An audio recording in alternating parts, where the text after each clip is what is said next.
Okay, good morning, everybody. I'm going to call to order the regular meeting of the Board of Directors for April 30th, 2026. And Deborah, could you do roll call, please? Absolutely. Hamaji? Here? Bentley? Here. Hurt? Here. Byram? Here. Hildreth? Here. Lair? Here. Selden? Here. Yang? Here. And Matheson. Here. Members are entitled to speak during the designated open forum portion of this meeting, whether attending in person or via Zoom. Each speaker is limited to 2 minutes. If speaking on behalf of another member, additional instructions provided on the forum slips must be followed. All speakers must clearly state their full name and Rossmore address before beginning their comments. Please be advised that this meeting is being broadcast and recorded. By attending and participating in this meeting, including during the open forum, each attendee agrees to and releases the Rossmore Walnut Creek from all liability for their voice and/or likeness being recorded and broadcast for any lawful purpose without compensation. Thank you. Okay, are there any changes to the minutes from our meeting on March 26th? No. All right, seeing none, we'll say they're approved. And I'd like to welcome Matt Francois up to the podium, our liaison to the Walnut Creek City Council. All right. Good morning. Thank you, Chair. Matt Francois, Mayor Pro Tem of the City of Walnut Creek. We've got a good update for you here of mostly of the City Council activities in April and some upcoming events. So at our first meeting in April, on April 7th, the primary item on our agenda was the Mitchell Townhomes project. I talked about that one before. It was a project that was not in our housing plan, but came to us through what's called a builder's remedy. So many cities throughout the state receive these applications, and these are applications for housing projects that can be submitted when a city does not have a certified housing element, for that window of time when a city does not have a certified housing element. Walnut Creek is fortunate that we only got one of those applications. There are cities throughout the state that got 10, 12, or more. And that's to say that a builder's remedy project is a housing project on a site that's not zoned for housing. So it's office or commercial or some other use. So Mitchell Townhomes was one of those projects.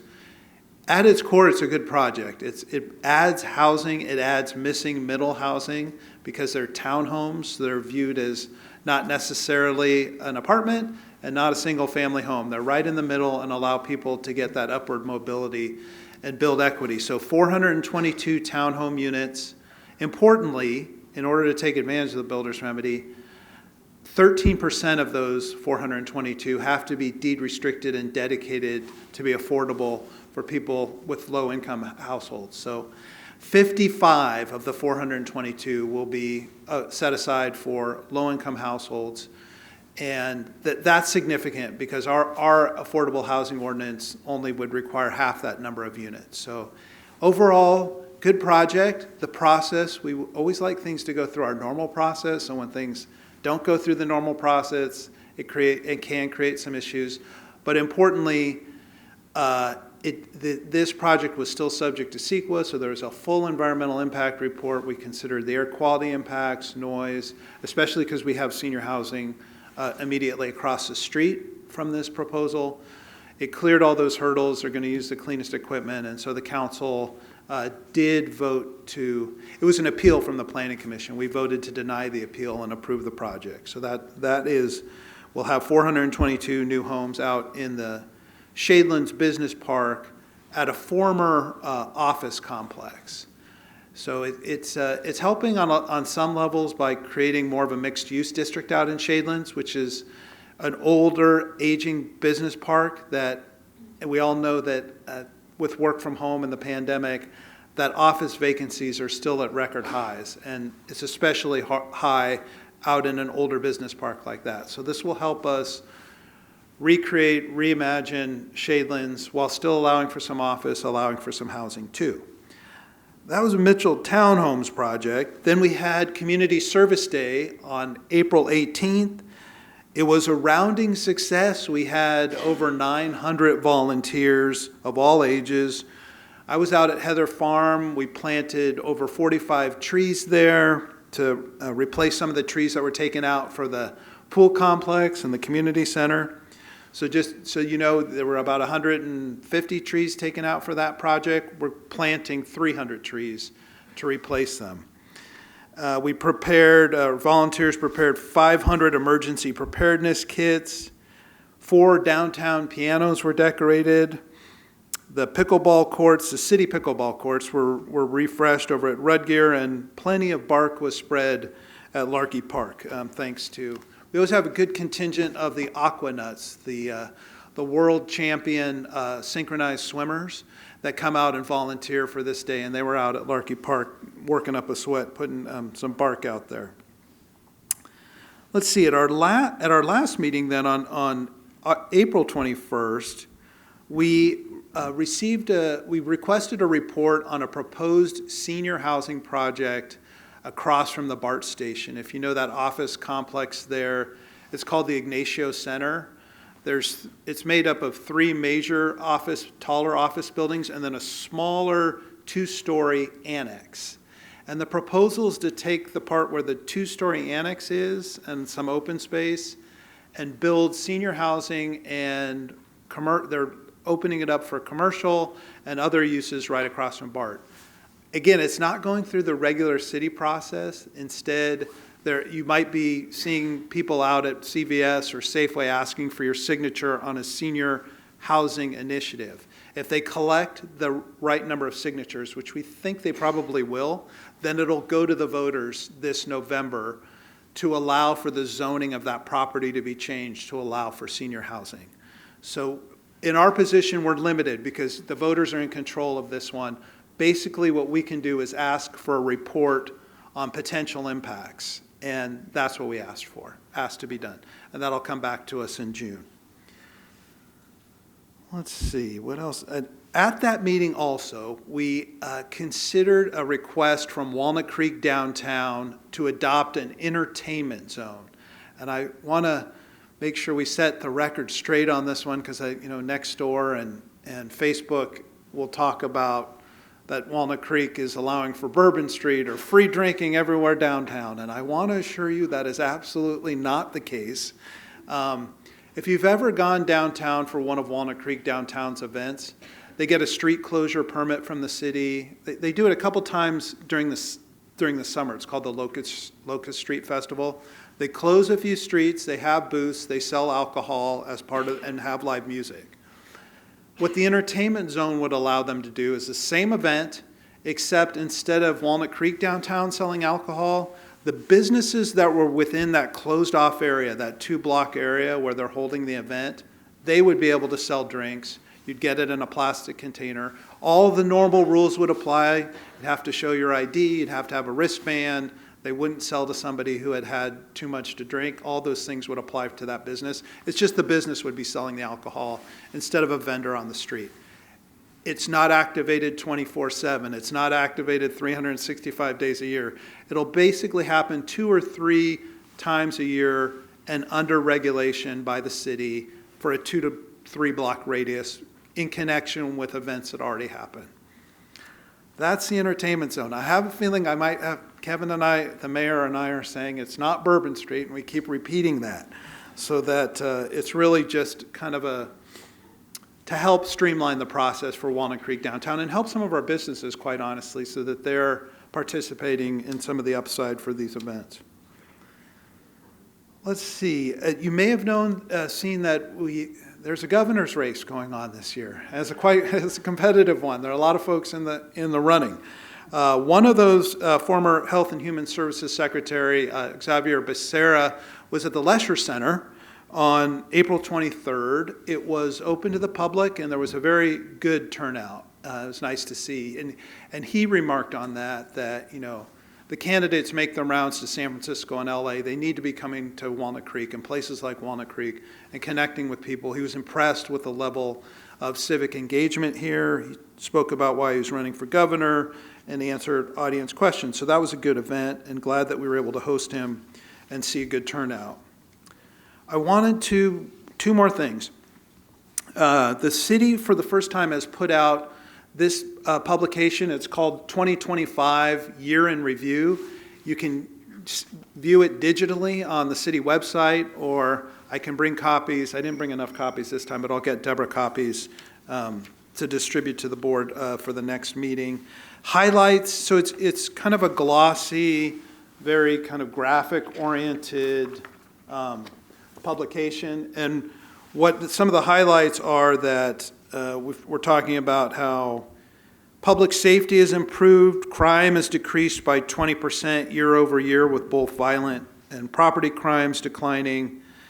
The city welcomed 511 new businesses. We made major investments, thanks to the voters for supporting Measure O, in both the Aquatic Center and the Community Center at Heather Farm, and then upgrades to our parks, libraries, and public safety services. The city's invested over $20 million in streets, storm drains, public facilities, and mobility enhancements. And I think I reported on this previously, that the city did receive a AAA credit rating, which is the highest rating you can receive when we went out for bonds for the community center project. So we're proud of the good fiscal leadership there.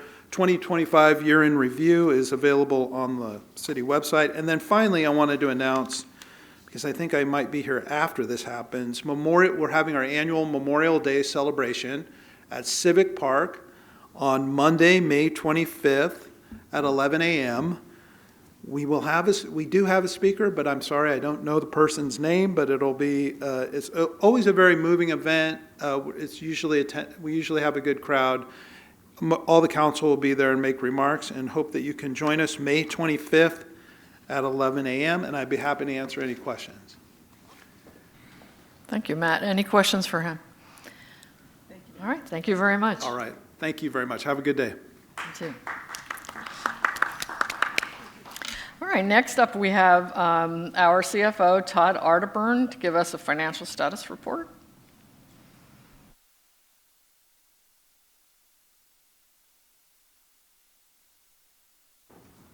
Perfect, thanks.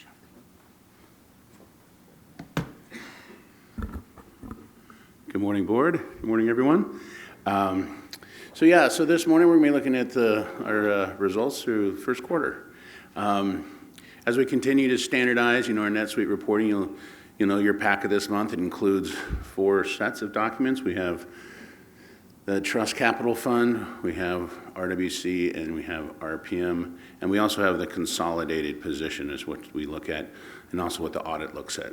So within the Finance Committee, and we kind of decided how do we best kind of speak to some of the variances. So what we're looking at this morning are the 2 budget variances for both RWC and RPM. And we talked about how do we kind of define what's meaningful in terms of a variance to look at. And so it was kind of decided to start with any amount that's over $50,000 and also over 10%.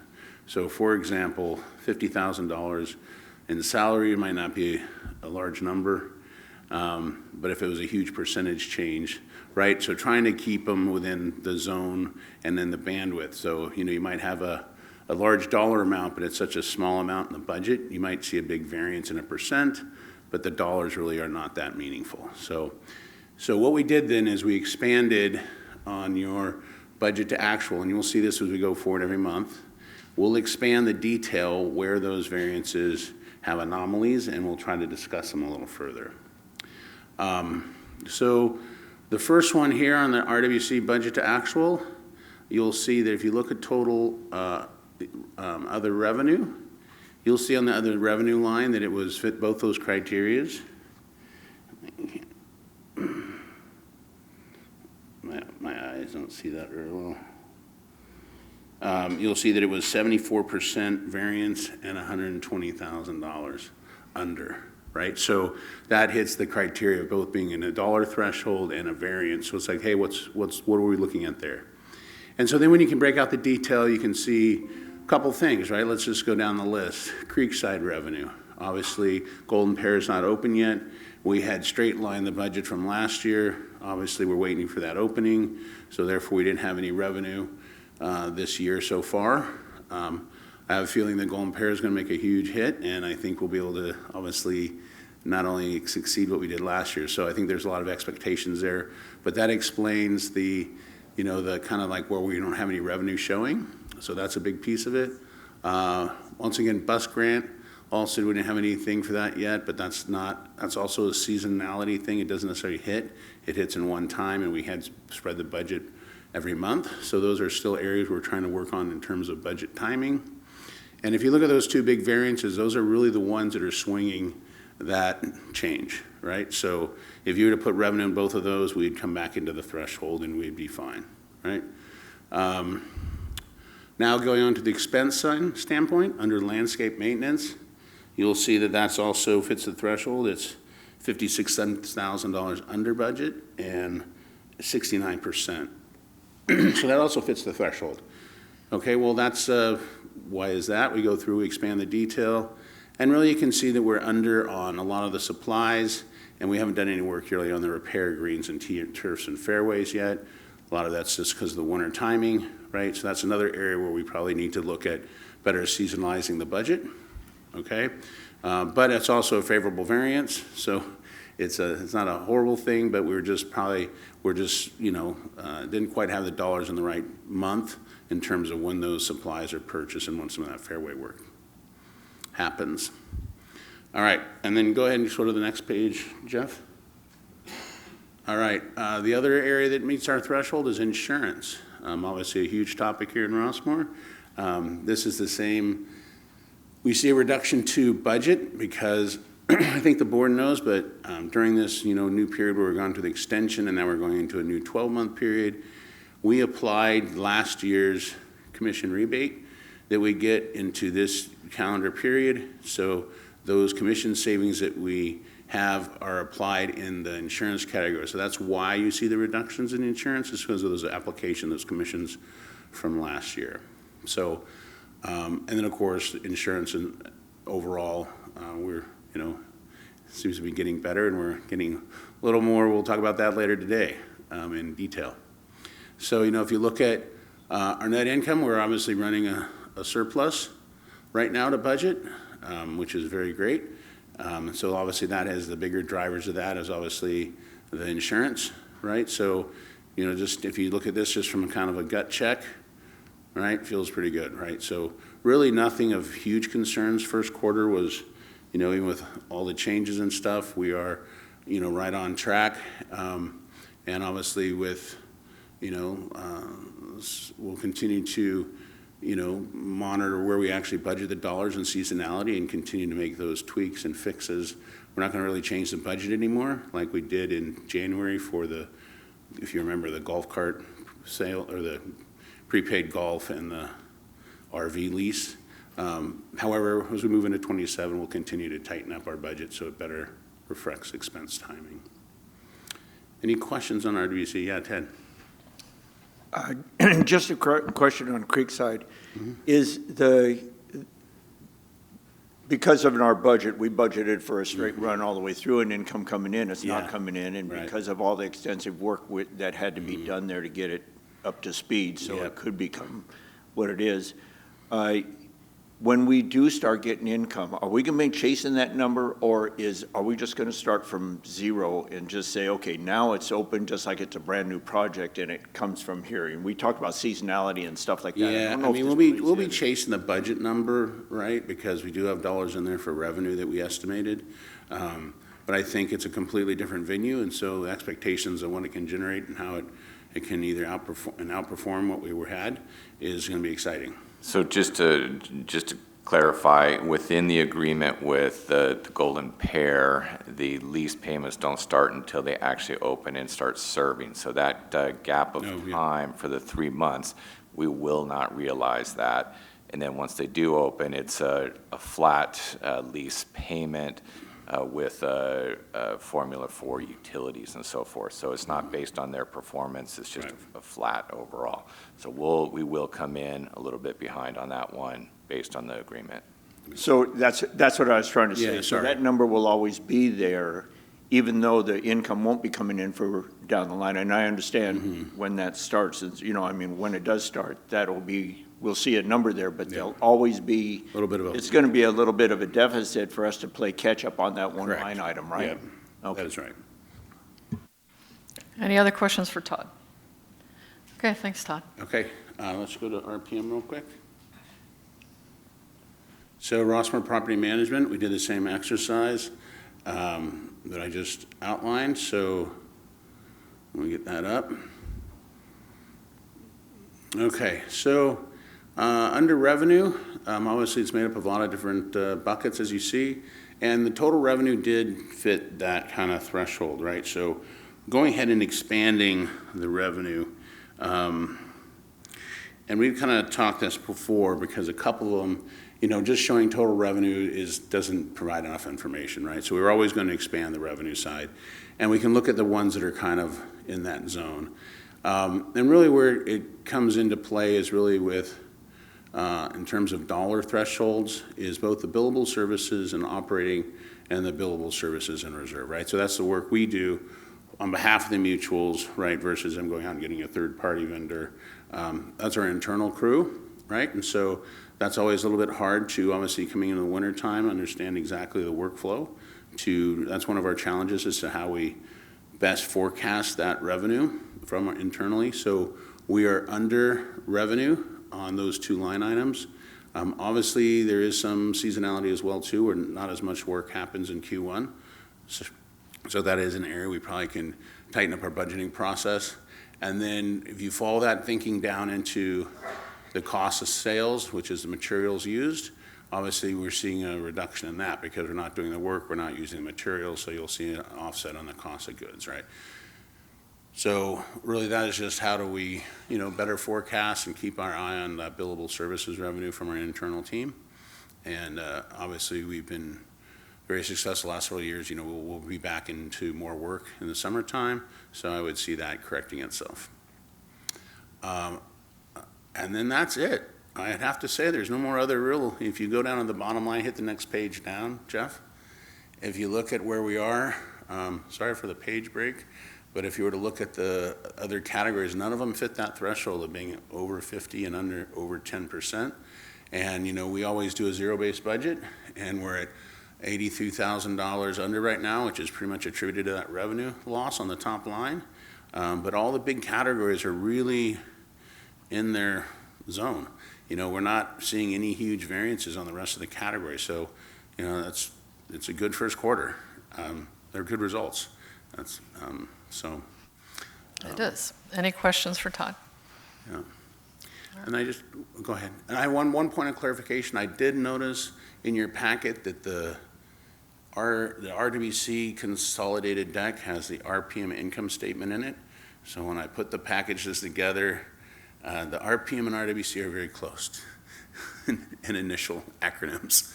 And so I just want to let you know, I just noticed that. I will update the RWC packet to give you the monthly spread on the income statement.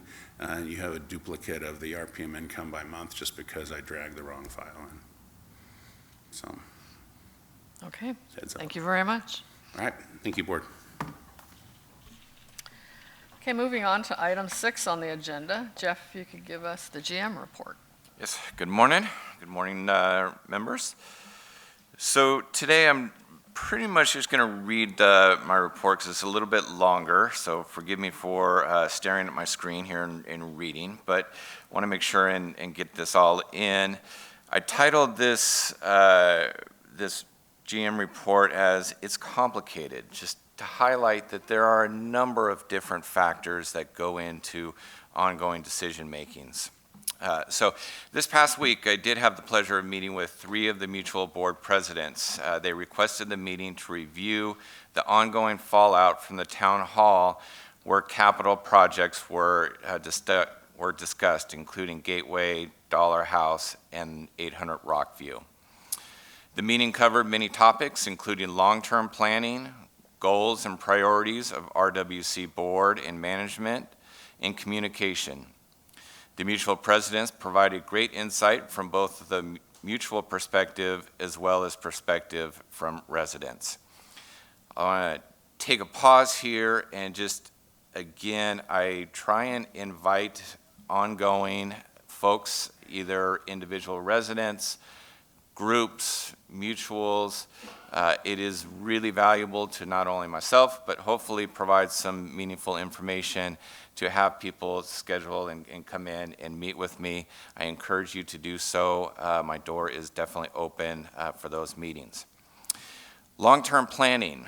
The board relies on many tools in conducting long-term planning. These tools include the general plan, studies, enterprise risk management plan, facilities master plan, and more. Resident advisory committees, board advisory committees, and ad hoc task force are used to review documents and guide the never-ending planning process. The board utilizes these documents and committee recommendations to help guide decision-making related to policy, governance, capital projects, and adoption of the annual RWC portion of the coupon. I want to talk a little bit about mission, vision, and statement of values. These were adopted previously, and then a second set was adopted with the marketing ad hoc task force recommendations. So the mission statement says, to serve our active adult community in a welcoming and safe residential environment where abundant amenities, idyllic natural beauty, enriching activities, and a low-maintenance lifestyle provide peace of mind and the freedom to live fully. The vision statement says, to be the leading active adult community in the Bay Area, offering residents a dynamic and inclusive lifestyle surrounded by nature, where every day is an opportunity for adventure, friendship, and personal growth. And then the statement of values include beautiful surroundings, connection and community, fun, recreation, and lifelong learning, inclusive and respect, independent, low-maintenance living, safety, and security. These mission, vision, and statement of values define what Rossmoor Walnut Creek is and what it strives to be for its members.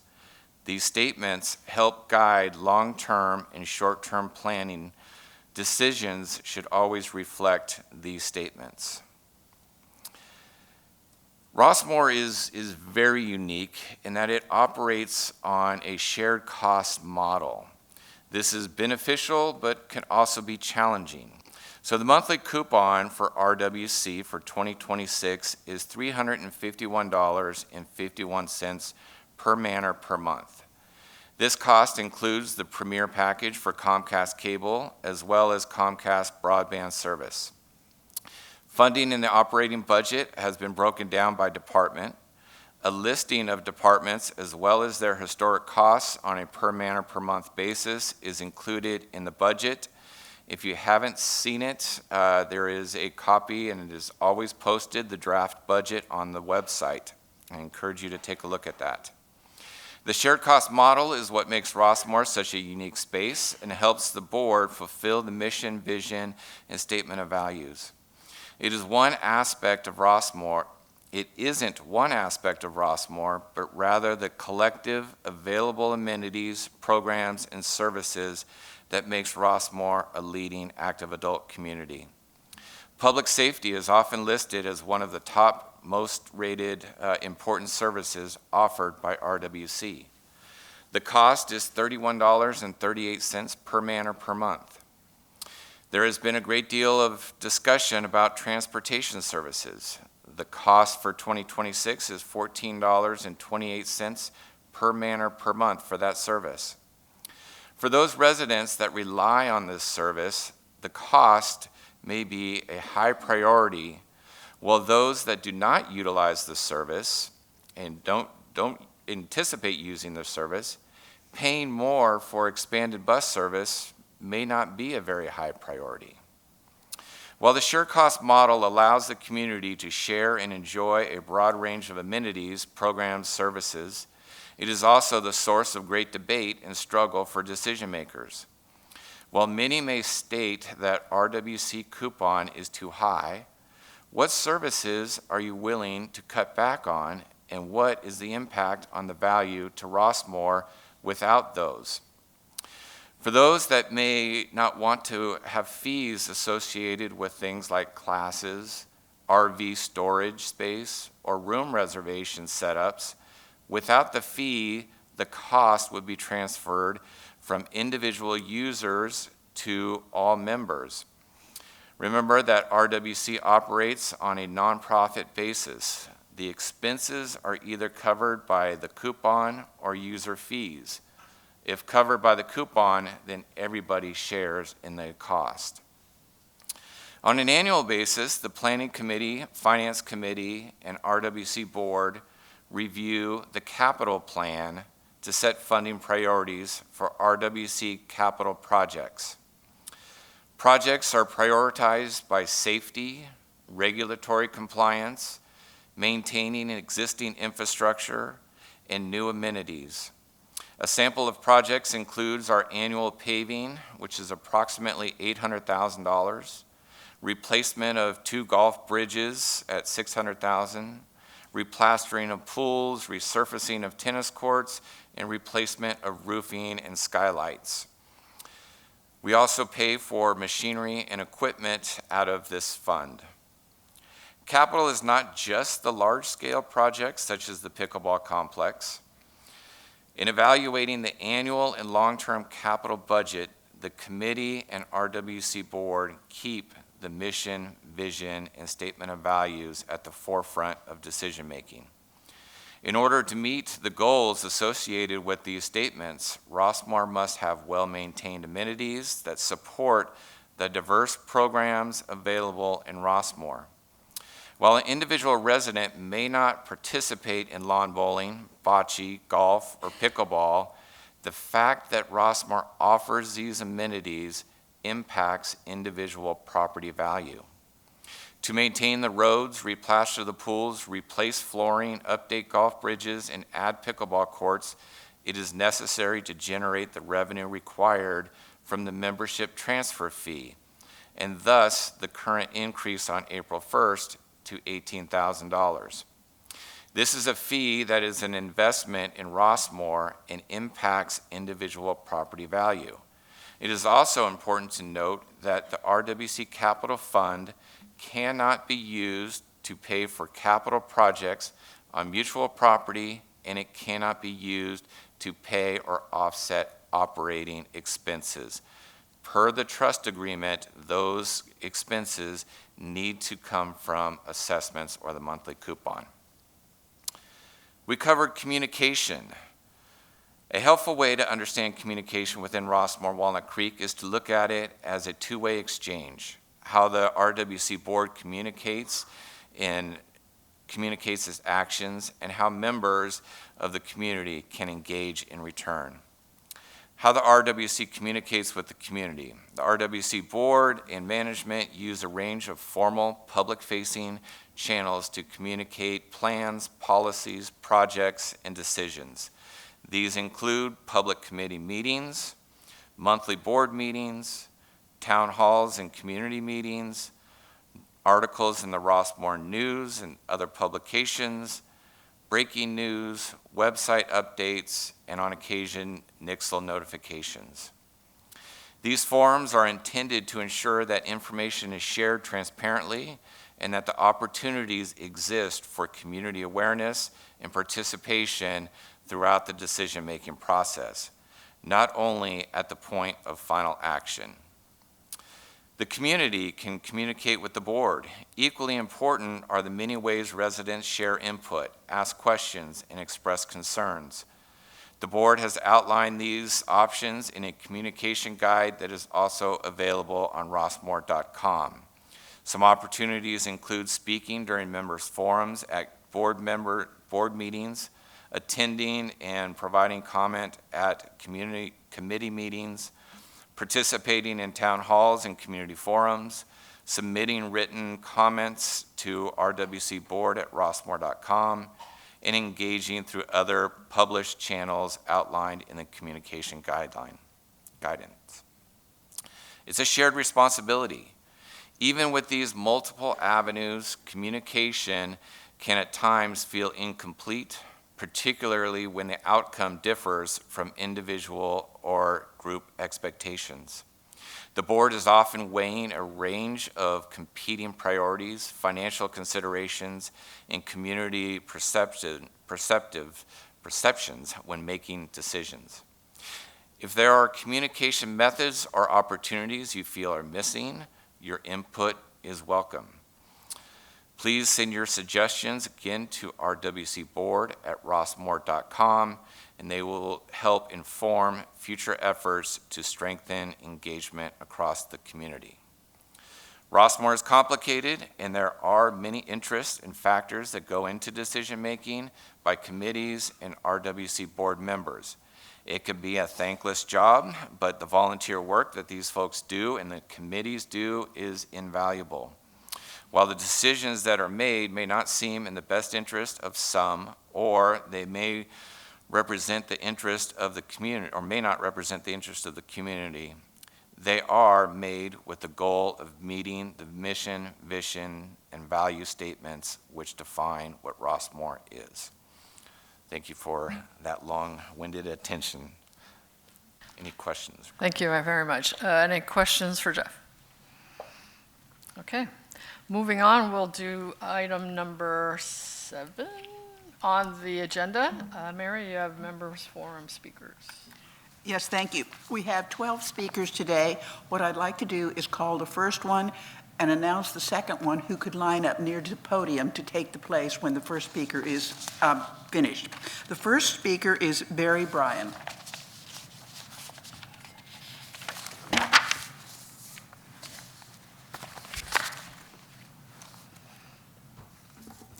Barry Bryan, 3874 Terra Granada Drive, 3C. Good morning. I want to thank all of the board members, especially Mary and Carol, for your service.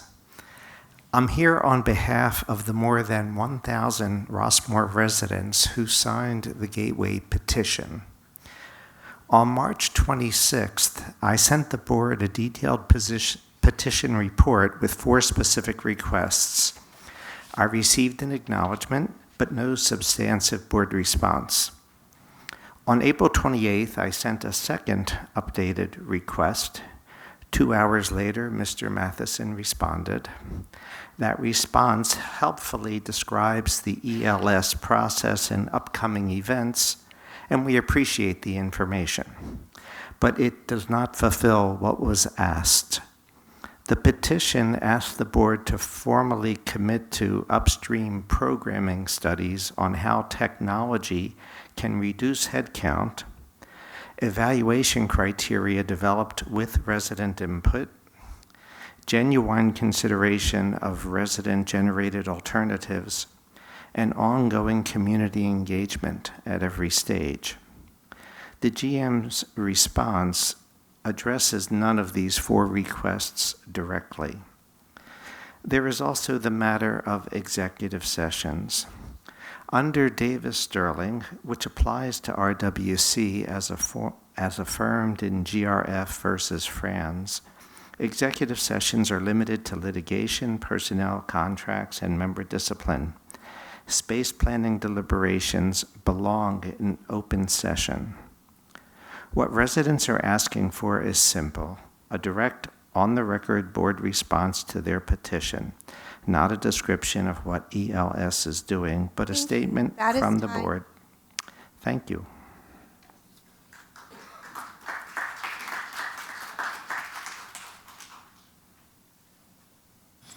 Our next speaker will be Harry Wong, followed by Susan Bennett.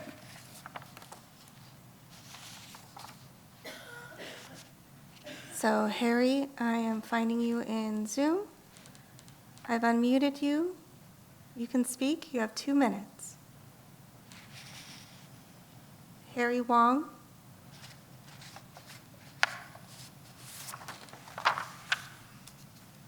We can check in with him again. Okay, we'll check later. Okay, our speaker will be Susan Bennett, followed by... I'm here. Sorry. Can I start now? Yes, go ahead. Okay, thank you. Good morning. My name is Harry Wong. I speak to you this morning as a neighbor and also as an expert in AI in the enterprise software business. Excuse me, Harry, can you give us your Yes. address? Okay, 1622 Stanley Dollar Drive. Thank you. Okay. I have reviewed the gateway proposal and had a helpful exchange with Jeff. And I would like to offer in a constructive way to solve our space needs while being fiscally responsible. We know that we have been implementing an ERP system called NetSuite. This is great. However, as an expert in this field, I must highlight that the very purpose of NetSuite AI tools is to automate heavy lifting manually and also reduce headcount for companies that use the tools. By successfully implementing specific AI features already available in NetSuite, we should be able to achieve two things. One, automated operations. NetSuite AI tools can be used to automate accounting tasks, work order processing, report generation, and communication, etc.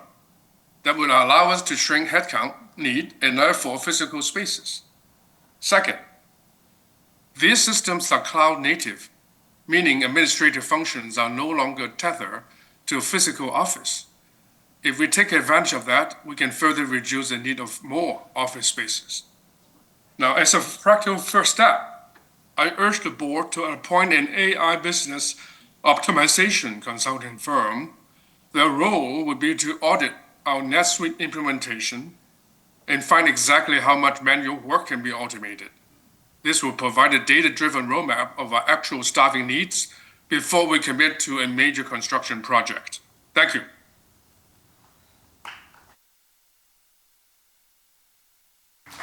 Our next speaker is Susan Bennett. She'll be followed by Janet Davis. Hi, I'm Susan Bennett from 3152 Ptarmigan Drive, number 3. And good morning, and we're glad to be here this morning. There's a group of us from the deep water aerobics class at Tice Creek. We've been taking this class together for more than 3 years, and we want to continue taking it together at no additional fee. We know that there has been a delay in implementing the fee, and we are pleased with that delay, and we want there to be a stop in the fee. And that we have two main reasons. One is that the deep water aerobics class is the only class that Tice offers for no impact. And as many of you may know, I know I have 2 knees, that having no impact makes a big difference in our ability to remain mobile and to recover from surgery. So, and number 2, we want to keep the class at no fee because we've been together for almost 3 years. We've developed a community, and we do not want to implement a tiered system where those who can afford the $5 fee, which amounts to about $500 a year, and for the 2 couples that are in the class, that's $1,000 a year. And I know that some of the people in the class cannot afford that additional fee. So we're here together because we want to stay together. We don't want there to be a 2-tiered system where some of us can continue because we can afford it, and some of us will have to drop out because we cannot. And going to the Rossmore Fund to ask for money to pay for this class, as Ann Mortola suggested, is really not a fair option. So we're here, and we are asking you, and we're together, to please stop the fee. We've been together for 3 years taking this class, and we want to continue together. Thank you very much. Our next speaker is Janet Davis, followed by Pam Giarizio, and I may be mispronouncing that, and I do apologize. Good morning. My name is Janice Davis, 900 Terra, California, apartment 3. Thank you. I'm here with water aerobics. I've been here in Rossmore for 15 years. When I moved here, I was told that the use of the facilities was covered by my HOA. At the time I was working, I didn't go down and do these classes. Over the last 3 years, I've started doing a lot more. The water aerobics has been extremely enjoyable. I'm very healthy. I didn't really need it for anything physical. I found I loved it, and it was excellent core work, and it's things I had no idea would be so good for me. We didn't pay for it. We had no idea that we were going to have to be charged for this. On an anecdotal note, my sister was coming out after a broken shoulder, and she found that it was the best rehab, and I've been trying to get her to move to Rossmore for years, best place in the world for a single woman, and she's been reluctant. She doesn't want to leave her home, but she could do the water aerobics, and it was excellent therapy for her shoulder, and she came very close to coming out here. Talk about bringing in new residents, offer these kind of programs for people at every level. And don't bait and switch and change it at the moment, say, oh, well, we should have been charging you, but we didn't. And I also have a letter that one of our fellow swimmers has written, who rehabbed herself and her husband through the deep water. She's not able to be here, but this has our signatures on it in support, and I hope that you'll take it under consideration. Thank you. Thank you. Our next speaker is Pam Giarrizzo, followed by Giselle. Good morning. My name is Pam Giarrizzo, and I live at 855 Terra California Drive, number 2. I'm here today to talk about Roundup, a weed killer that has been used on the Rossmore golf courses since 1978. Roundup contains glyphosate, which was classified in 2015 as a probable human carcinogen by the International Agency for Research on Cancer. Earlier this year, a group of scientists convened the Seattle Glyphosate Symposium and reaffirmed that glyphosate-based herbicides harm human health and can cause cancer. In particular, exposure to glyphosate has been linked to an increased risk of non-Hodgkin lymphoma. When Roundup was first used on the Rossmore golf courses in 1978, the GRF board may not have had any reason to know that it was likely a cancer-causing substance. However, now, in 2026, the RWC board does have that information and should act accordingly. Just because something has been done a certain way for a long time doesn't mean it has to be done that way into perpetuity. With everything that is now known about the dangers of Roundup, it seems like this would be a good time for the RWC board to revisit the issue of using this poison on our golf courses. In order to protect the health and safety of not only residents, but also the landscaping staff who handles this toxic weed killer, this board should order that the use of Roundup on the golf courses be discontinued. Thank you for your consideration. Thank you. Our next speaker is Giselle Huff, who will be followed by Harry Munson. Giselle Huff, 600 Terra California, number 3. Thank you again, Jeff, for spending 1.5 hours with our club during our meeting last week, answering questions about the Gateway Club project. You indicated that the board is planning an open house for the community sometime in May that will present three-dimensional renderings of that project, about which we will be able to give our inputs on site at the various stations. What was not clear and what is very important, given the level of concern the residents have expressed, is that these will not be different renditions of the same design, but in fact, specific alternatives. That's what we mean by it's not a done deal. There's also the fact that the design study that has been approved by the board was never put out to bid and is being developed by ELS based on its long history with serving Rossmore. In my mind, that's a problem. It might have been more acceptable if it was a response to a request for proposals. Thank you. Our next speaker is Nancy Munson, who will be followed by Paula Horowitz. Good morning. My name is Nancy Munson. I live at 3223 Rossmore Parkway, Unit Number 2.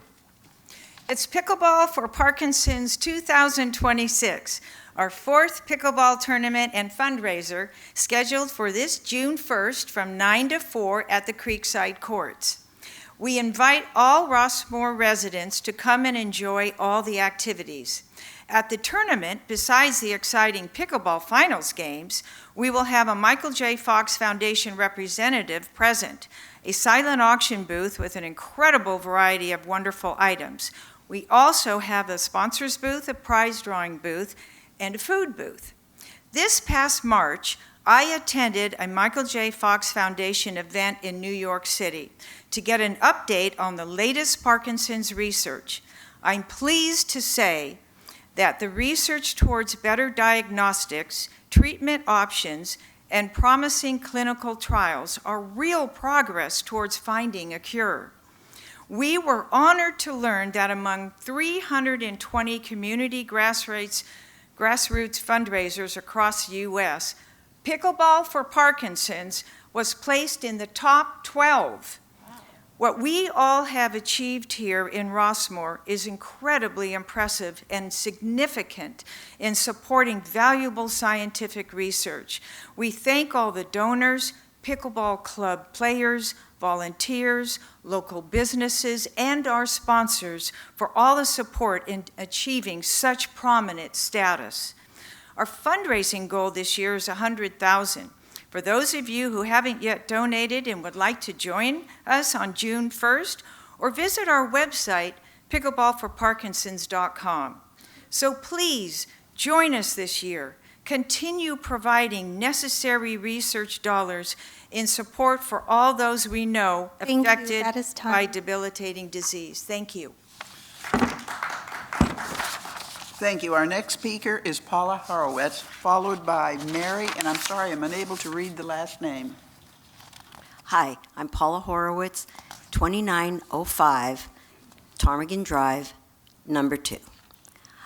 I'm here with the Deepwater Aerobics group. Deepwater Aerobics, it's a testimonial. I want you to know that I didn't participate in anything at the fitness center until I came to that class. My knees were difficult and I'm trying to avoid surgery. By participating in that class, I have been able to. I can walk over 10,000 steps almost every day. I don't have pain, but it's because of the class and the experience I have. Plus we have a community that is so warm and friendly. It fits, everything about this class fits the mission statement that I heard today. It keeps us active, it keeps us connected, it's very beneficial. And I don't understand, I mean, $5, there's maybe 15 of us average at most at the class. It's very rare we go over that.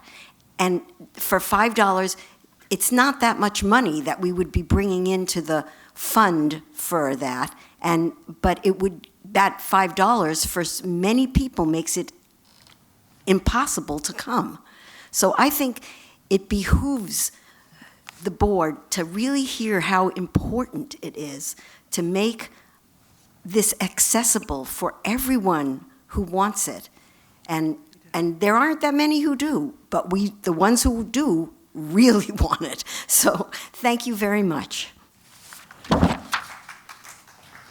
Thank you.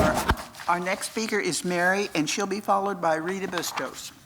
Mary Kastner, 1289 Avenida Sevilla, Unit 1A. I was really happy to hear Jeff's premise to start out his talk with the philosophy and the values of this community. I'm a nurse practitioner in psychiatry, and we evaluate people and treat them according to 7 levels of their health, including physical, emotional, mental, cognitive, economic, social, their own sense of self and their spiritual being. And I've got to tell you, hearing that made me feel wonderful, because guess what? You're talking about maintenance of all those levels of health, and that's what we're getting from this type of class. It's a beautiful community, so people have that camaraderie. And if you remember the Leisure Village study that UC Irvine did, over decades of people in that village, which was one of our grandfathers or grandmothers of this facility, of this community, they found that people lived longer and they had better cognitive skills because of the socialization and the physical activity that they have. And we want to maintain this. We just don't understand the added fee, because guess what? It's not a maintenance that Jeff was talking about here. Fees have gone up. My HOA is close to 3 times what it was when I started. We have major health problems now, so my medical bills are going like this. I'm a Blue Star mother. My son is deployed. His wife is struggling with 2 very active preschoolers by herself, and I'd like to be able to go to Chicago and help her. But, you know, pennies. When you talk about adding another, $5 doesn't sound like a lot, but it's always Thank you. adding. That is adding. time. Okay, thank you. Thank you. Our next speaker is Rita Bustos, to be followed by Jesse Clark. My name is Rita Bustos. I live at 3033 number 2 Golden Rain Road. I'm also here with the Deepwater Aerobics crew, and I am here because I'm a face to be added to just the extra $5 income that you want to get from me. This class has changed my life. I have had struggles with back pain in the recent months, but I've been taking this class for over 3 years, and it is beneficial to my personal health. And I would like to continue with the class without the $5 fee, because it is a burden, and it's like Mary said, it isn't the only thing that's nickel and diming me and gnawing away at my budget. But health care and everything else everybody else has to deal with. Even the $2 parking fee in Walnut Creek is something I have to consider now, which I never did before. So I am asking you as an active participant in this class to please consider me as an individual, as well as everybody else in this group. We are not just a lump of class members that you can target for more revenue. Please, thank you. Our next speaker is Tess Clark. She'll be followed by Valerie Abad. Good morning. My name is Jess Clark, and I live at 1429 Skycrest Drive, number 3.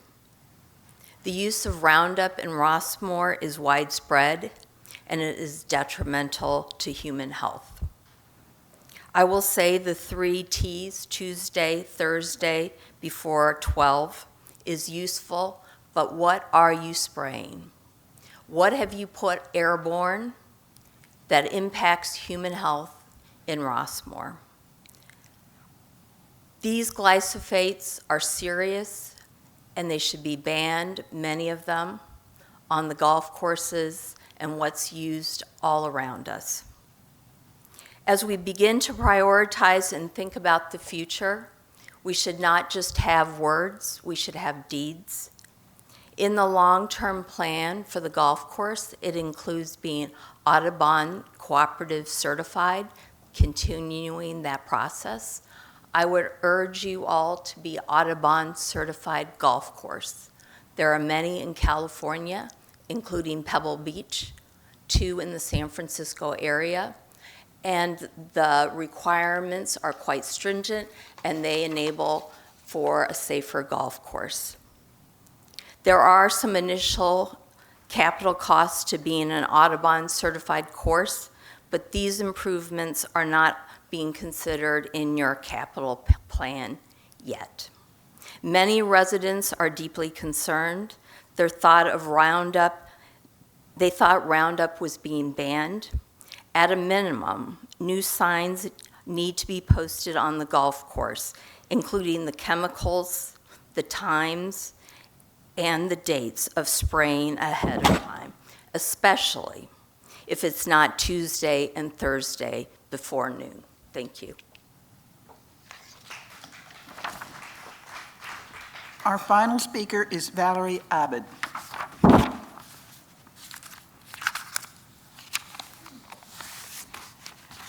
Uh, 3306 Ptarmigan, number 1B.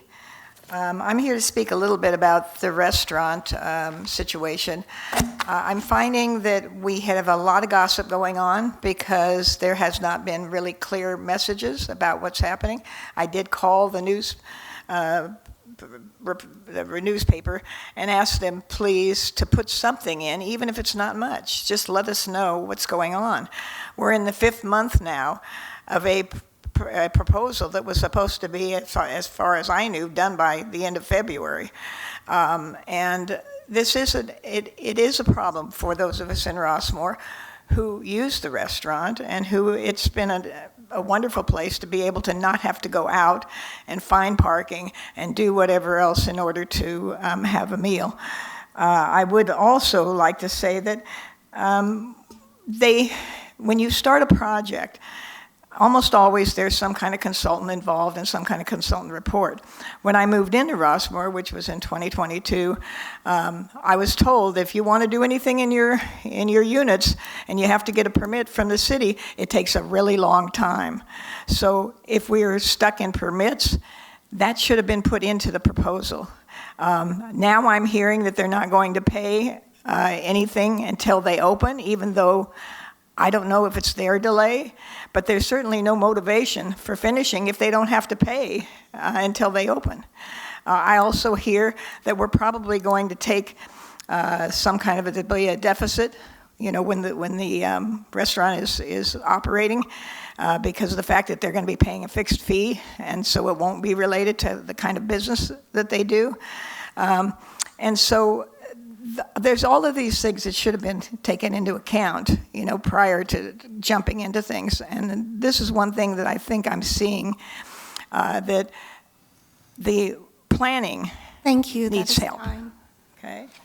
That concludes the member forum for today. Thank you all.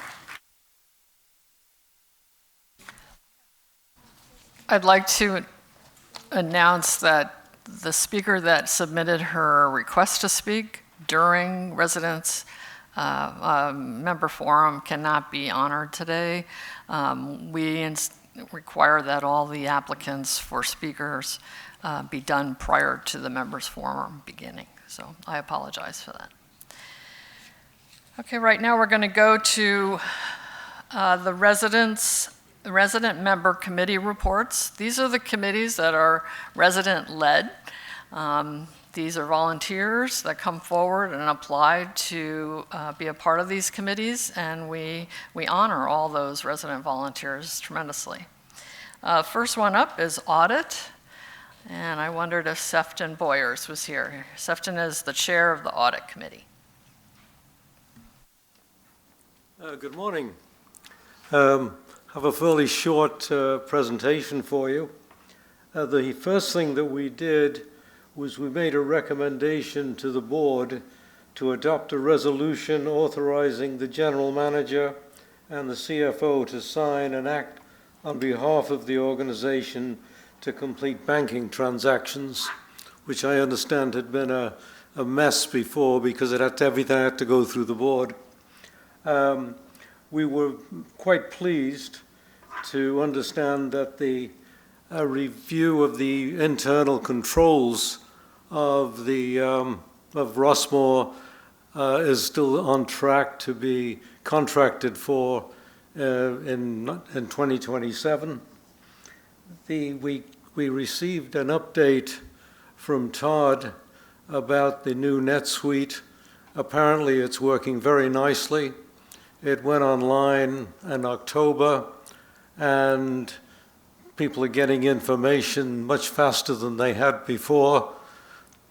And as a result, the information going to the auditors for the 2025 audits are moving along. All of the schedules and that have been provided to them, and it looks like it's working very nicely. Thank you. Any questions for Sefton? Okay, thanks very much. Moving on to the Finance Committee, Dan Ring is the chair of the Finance Committee.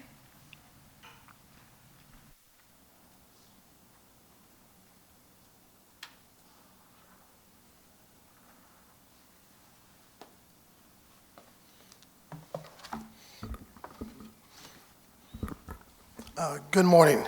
We had our meeting on Tuesday. We did discuss the financials, but Todd already went through them, so I'm not going to go through them again. We did discuss the MTFs. March 2026 was a good month with 52 units generating fees of $727,500. We are now 2 units and $75,000 ahead of 2025. The new transfer fee structure took effect on April 1st, and it remains unclear whether the March activity reflects a pre-deadline surge ahead of the fee increase or an indication of improving market conditions. It was also noted that the housing inventory in Rossmore is currently high, with approximately 108 units available, which may influence future sales activity and fee generation. The Finance Committee also reviewed the upcoming June 1st insurance renewal with a detailed presentation led by Jeff Matheson, the General Manager, and Ken Johnson, the Gallagher Insurance Representative. Key context were the insurance renewal date was shifted from January 1st to June 1st to improve market pricing and replacement options. The insurance market is currently favorable, with rates declining approximately 20% since 2025, and further reductions are anticipated. The Alternative Risk Transfer, or ART program, implemented in 2023 covers the first $5 million of property risk, and the annual premium is approximately $3.75 million, with 85% returned minus losses to an experience account. That experience account has grown to over $10 million, reflecting a strong claims performance. The presenters outlined options for the future of the ART program, including whether to maintain, extend, or expand the program in light of current favorable market conditions. Several options were considered, including maintaining the status quo, extending the current program with the same limit, increasing the ART limits from $5 million to $7.5 million per occurrence, and from $10 million to $15 million annual aggregate, with an approximate annual savings of $1.5 million, and extending the program through June 1st, 2031. In addition, it was recommended that the total property insurance coverage be increased from $1.25 billion to $1.5 billion, an annual cost of $425,000. After much discussion, a motion was made and seconded that the Finance Committee is recommending that the RWC Board concur with the Insurance Task Force and the President's Forum to renew and extend the ART program through June 1st, 2031, with increased limits of $7.5 million per occurrence and a $15 million annual aggregate, and to increase the total property insurance coverage limit to $1.5 billion. Thank you. Any questions? Any questions for Dan? Thanks for that summary. Thank you. I appreciate that. Okay, moving on to the Golf Advisory Committee. Burke Ferrari is the chair of that committee.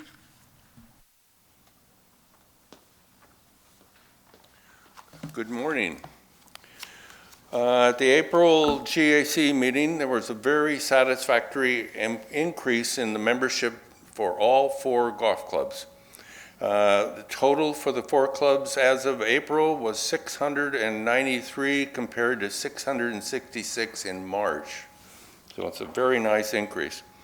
Also, as reported by the head golf professional, monthly March weather was very favorable, and we recorded a record number of rounds, 7,103, which averages over 270 rounds per day. That's quite a lot.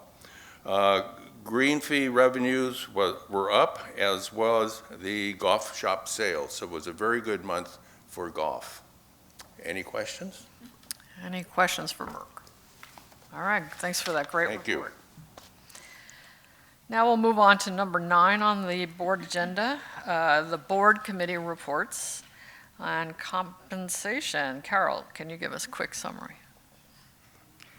The Compensation Committee met on April 22nd, and Arnold presented the January to March staff report.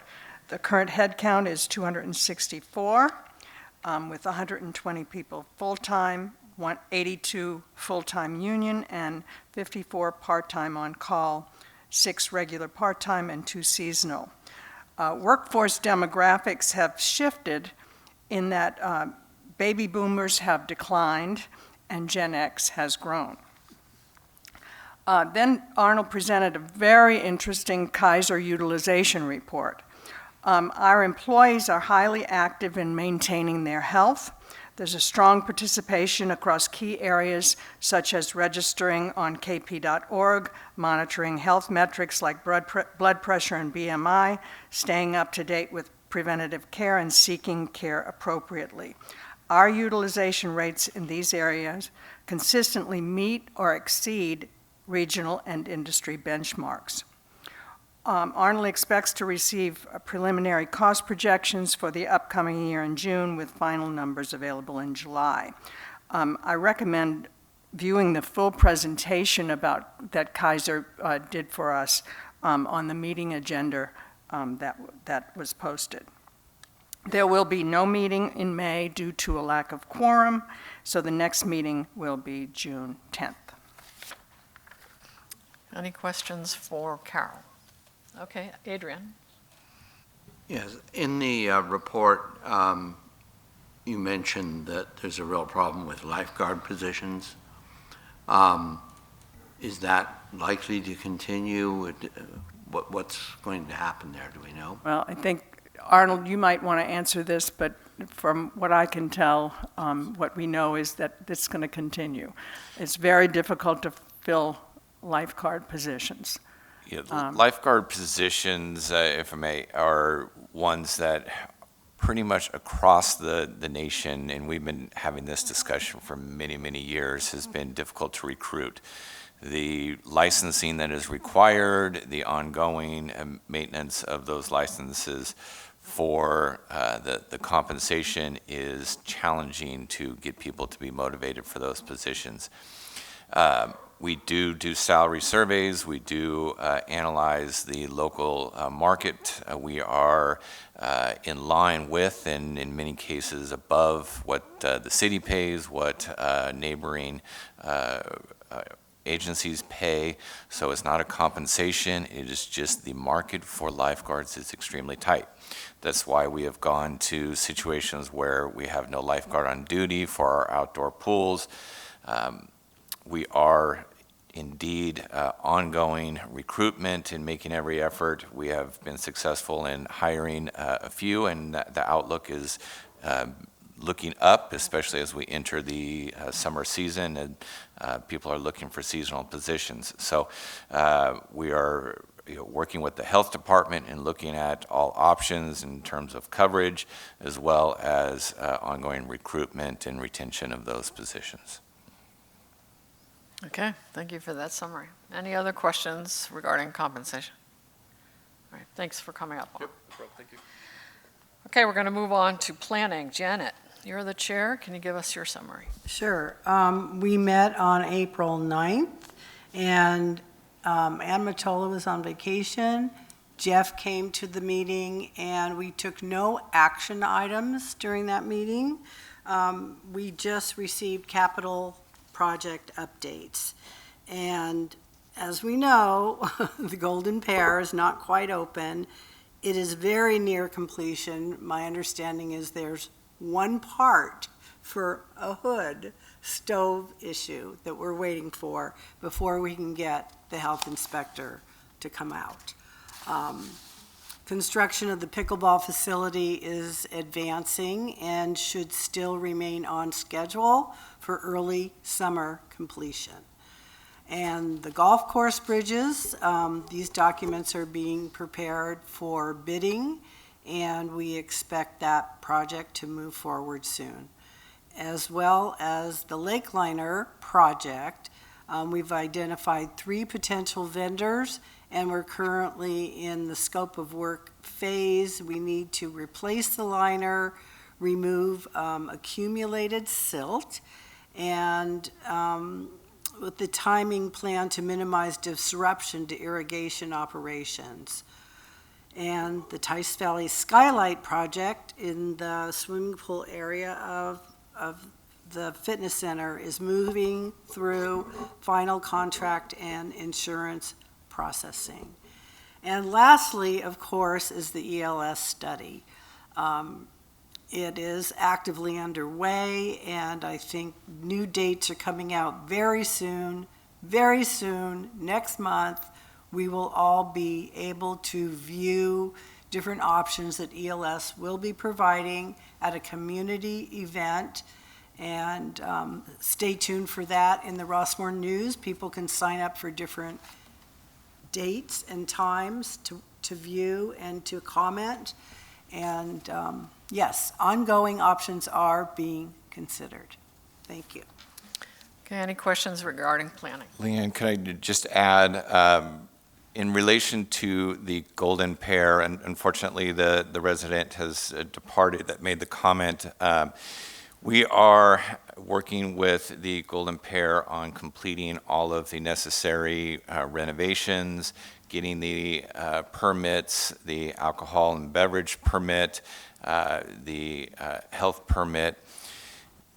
Everything that has been part of this renovation and the agreement that was executed and the funding that is anticipated, all of that was done through numerous planning processes that were part of planning committee, that were reported here, that were detailed in the Rossmore News. This is not a surprise. Would we have hoped that it opened sooner? Yes, but as we have gotten into the building, there is a lot to note that had to be replaced, improved, and so forth. So that work has been ongoing. The vendor, Rodney Worth, has been very active in terms of preparing and renovating the space. I think you will be pleasantly surprised when you go in and experience that. But we are waiting for, as Janet mentioned, one last component of a hood that once fired up did not function properly, so we need to have that repaired. It requires parts to be shipped. So that is in the final works. The training of the staff, the stocking of the shelves, the menu, all of that has been in the works and is ready to roll. There will be the processes you've seen in the paper, and many people have signed up for the soft opening experience. That will start to roll out very early May. So we are excited about the opening, but I just wanted to highlight this was a very extensive process, planning process, all available for review, input, comment through committees and so forth. So it does take that initiative to stay involved, to learn of those various things. Thank you. Thank you for that important information and clarification. I appreciate that. Moving on to policy. Mary Hurt. Thank you. The committee met on April 13, and Peterson discussed updates to this Policy 603, which governs the use of Rossmore's websites. This policy is being updated as the current version is outdated and does not reflect the needed changes, including the launch of the myrossmore.com. The policy also sets guidelines for acceptable content, including the ability to reject materials that it finds offensive or not in the best interest of the community. An appeals process is included, allowing decisions to be reviewed by the general manager. A motion was made and seconded to recommend to the board to approve policy 603 regarding the utilization of Rossmore's websites. Further, Ann Peterson explained that the proposed outline privacy policy is separate from policy 104.2 and applies specifically to Rossmore's websites. She noted that the policy includes detailed and specific language because it must meet legal standards as provided by our legal counsel. She also clarified the policy is on a opt-out basis rather than an opt-in basis, so residents are automatically included unless they choose to opt out. She also explained that the policy outlines how personal information may be collected and used, including through third-party service programs for support website functions.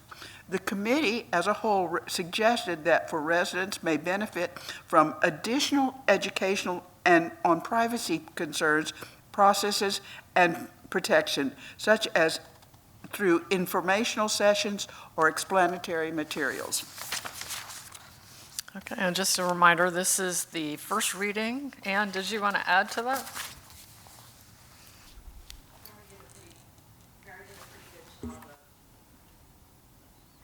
Mary did a pretty good job of explaining 603. The only other thing I want to emphasize, we do have the two new websites. You have My Rossmore as the resident site. Rossmore.com is now becoming the marketing site. So we have pointed that out with 603. We also added in RossmoreTV.com, which was not included as part of that. That's where we now have the live streaming and the on-demand programming. So that's now part of 603 as well. The big change that we also added in there, we are now selling advertising with My Rossmore and Rossmore.com. So that has become part of that as well, just outlining that that is a function now within. And since that is part of the revenue for the communications department, we felt it was important to put that into 603. Okay, so we'll be revisiting 603 in May. Okay, thank you both. And moving on to the Community Services KPI Task Force, Susan Hildreth. Well, thank you. Thank you, Leanne. And we have the minutes of the last meeting, which are really self-explanatory. I'm going to spend most of my time talking about our final report. And the final report of the committee is here for you, the task force, I should say, in a summary.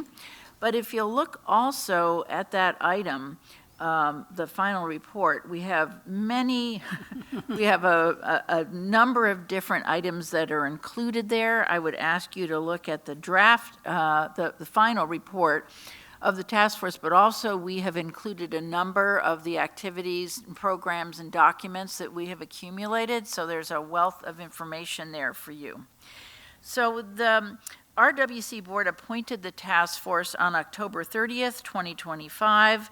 Our members included myself as chair, Adrian Byram, Janet Selden, Alan Fitzgerald, a member of the Gulf Advisory Committee, and Nancy Castile, our vice chair, member of the Finance Committee. Board member Dwight Walker served as an ex officio member until he stepped down in March. The task force also included two fellows, Ify Ojo and Joyce Dallasay from the UC Berkeley Haas School's Center for Social Sector Leadership. They provided great information. And also, I want to call out Kelsey Klima, Senior Manager of Resident Services, who provided tremendous staff support for this project.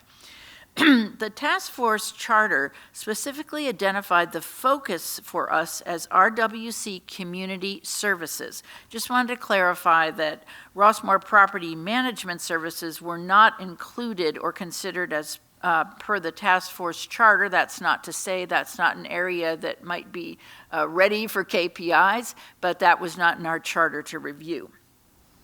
We met 6 times from November through April. We had wide-ranging discussions about KPIs. What are they? How can we use them? What would they be used for? And Rossmoor's just beginning to set service goals so KPIs can measure if those goals are being met. In community services, the task force found that the quantity of services that we provide is measured, but the quality or efficiency of those services is not routinely measured. We worked carefully to identify opportunities to measure the quality and efficiency of services provided and to create a model for future analysis. Also, because community services provides a wide range of services, the task force decided to focus on recreation, custodial services, and transportation services, areas that are of great interest to the community. So I've outlined our key activities and deliverables, and I just wanted to highlight a few of those. The recreation staff, during our work on the task force, implemented a tracking system for room reservation metrics. During a period from January 13th to April 3rd of this year, with a review of 160 reservations, it took an average of 1.63 days to complete a request, and 78% of the requests were completed as initially submitted. The requests that were not initially approved basically related to unavailability of the date or time of the request and were shifted to other available dates. Less than 2% of the requests were denied. So I think that's very good news in terms of our work with room reservations. We also implemented, recreation staff implemented a reservations and custodial post-event survey. And this was for a fairly short period of time from February 2nd to the 25th of February. Feedback was received from 57 contracted events. These were not events that were not in rooms that were no fee, no service rooms. These are actually contracted events. The overall satisfaction levels remain exceptionally high. Ease of reservation process, at least 72% people were very satisfied. Staff responsiveness, 67% very satisfied. Tech operator standby support was very satisfied. Also, the tech issues were probably the biggest problematic issues that came up in this survey. Room setup was a very satisfactory 93%, and cleanliness and readiness of the rooms received high rankings as well. And the recreation staff has developed some KPIs based on the results from the room reservations metric and the reservations and the custodial post-event survey. Also, I wanted to mention that the Haas Fellows developed the Amenity Evaluation Framework, performance indicators for strategic amenity decision-making. This is a document that's included in the agenda that is an extensive approach to how the board or other committees, task force can look at amenities we're providing here and try to determine the effectiveness, the quality, how we want to measure them, how we want to move forward on any changes. And also, the Haas Fellows developed draft KPIs for transportation services, which we will be providing to the identified consultant for that work. So just in terms of moving this important work forward, we had a number of recommendations. I'll highlight a few. We do believe that the work that the task force initiated should continue in a variety of ways. We can reconvene the task force prior to our budget cycles. We can integrate this work into existing committees. And also, we know that management and staff will be working on developing KPIs. We will continue to track room reservation metrics. That's our recommendation through the full calendar year of 2026, and then assess whether we need to do that as an ongoing basis or we might be able to do that in 2027 seasonally. Importantly, I think we want to we're recommending development of a separate survey during the annual historical room booking period, which is June to November, to better capture feedback related to that reservation process. We want to continue to distribute the reservations and custodial post-event survey semi-annually, not during the months of historical room booking, though. So we hope that we really want to see KPIs developed as part of the new transportation services model. We think that's critical and have a base of those KPIs provided by the Haas Fellows. We also recommend developing KPIs for services that are being revised or reimagined. We know we're working on alterations, resales, and escrow processes. We also would like to determine if NetSuite, Vermont Systems, or other associated software programs provide metrics that can be automatically collected to support efficient data collection for KPIs. And we're hopefully we'll see that our department managers, who are all sitting back there probably thinking, oh no, what she's going to make us do, but that our department managers identify measurable outcomes tied to their budgets. Developing KPIs across all departments represents a cultural and operation shift requiring leadership direction and staff capacity, and we think that that shift and that consideration could be very beneficial to services here in Rossmore. So I'd be happy to answer any questions, or we might have comments from other task force members too. Mary. Susan, I would just hope, in case some people, residents or members or anybody, doesn't understand what KPI stands for. Said that. Oh yeah, key performance indicator. So the concept of a KPI really is that we're providing a service where we identify a goal. Let's say that goal might be we want to have positive customer feedback 80% of the time. So the KPI is a way, the key performance indicator is a way to measure, are you meeting a goal or aren't you meeting a goal? I think what we tested in our work here, particularly in terms of the room reservations and the feedback for use, room reservation and post-event custodial use, showed that we had achieved some very good effectiveness in those areas. But you develop the KPI, then you create a way, often a survey, not always a survey, but to measure how you're providing those services. Any other comments for Susan? I want to thank you. I think the task force is invaluable.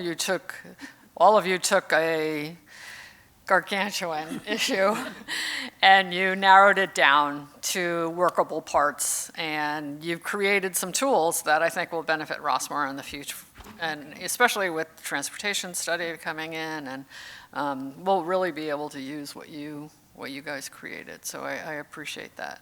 And I want to add that residents can read this report. It's attached to the agenda, and now it's very easily accessed. If you go to myrossmore.com, click on governance, it brings you right down to the agendas, and just click on the board agenda and look for it there. Any other comments for Thank Susan? you, Leanne. Yep, you're welcome. We appreciated the opportunity. Right, team? Yep. All right, right now I think we'll take a 5-minute break and come back at 10:37.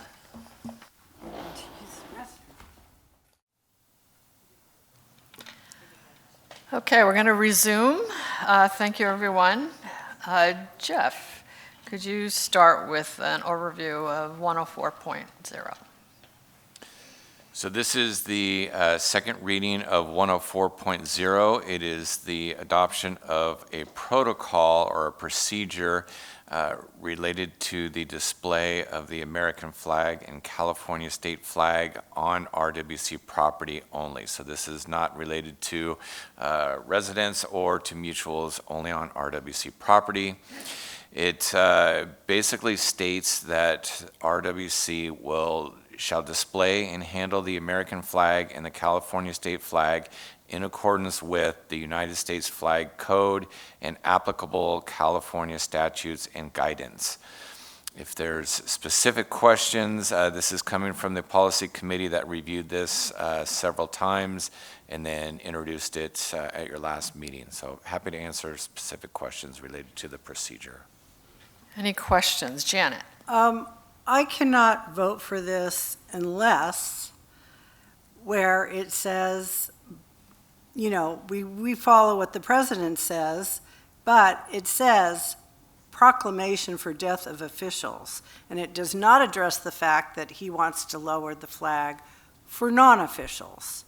So if that's not addressed, like what happened with the Charlie Kirk situation, we went ahead and lowered the flag. And so if we're just going to follow what he does, whether it follows the law or not, I will not vote for it. Okay, any other questions? Susan. We spent quite a bit of time talking about this at the policy committee, and we have changed some of the initial language regarding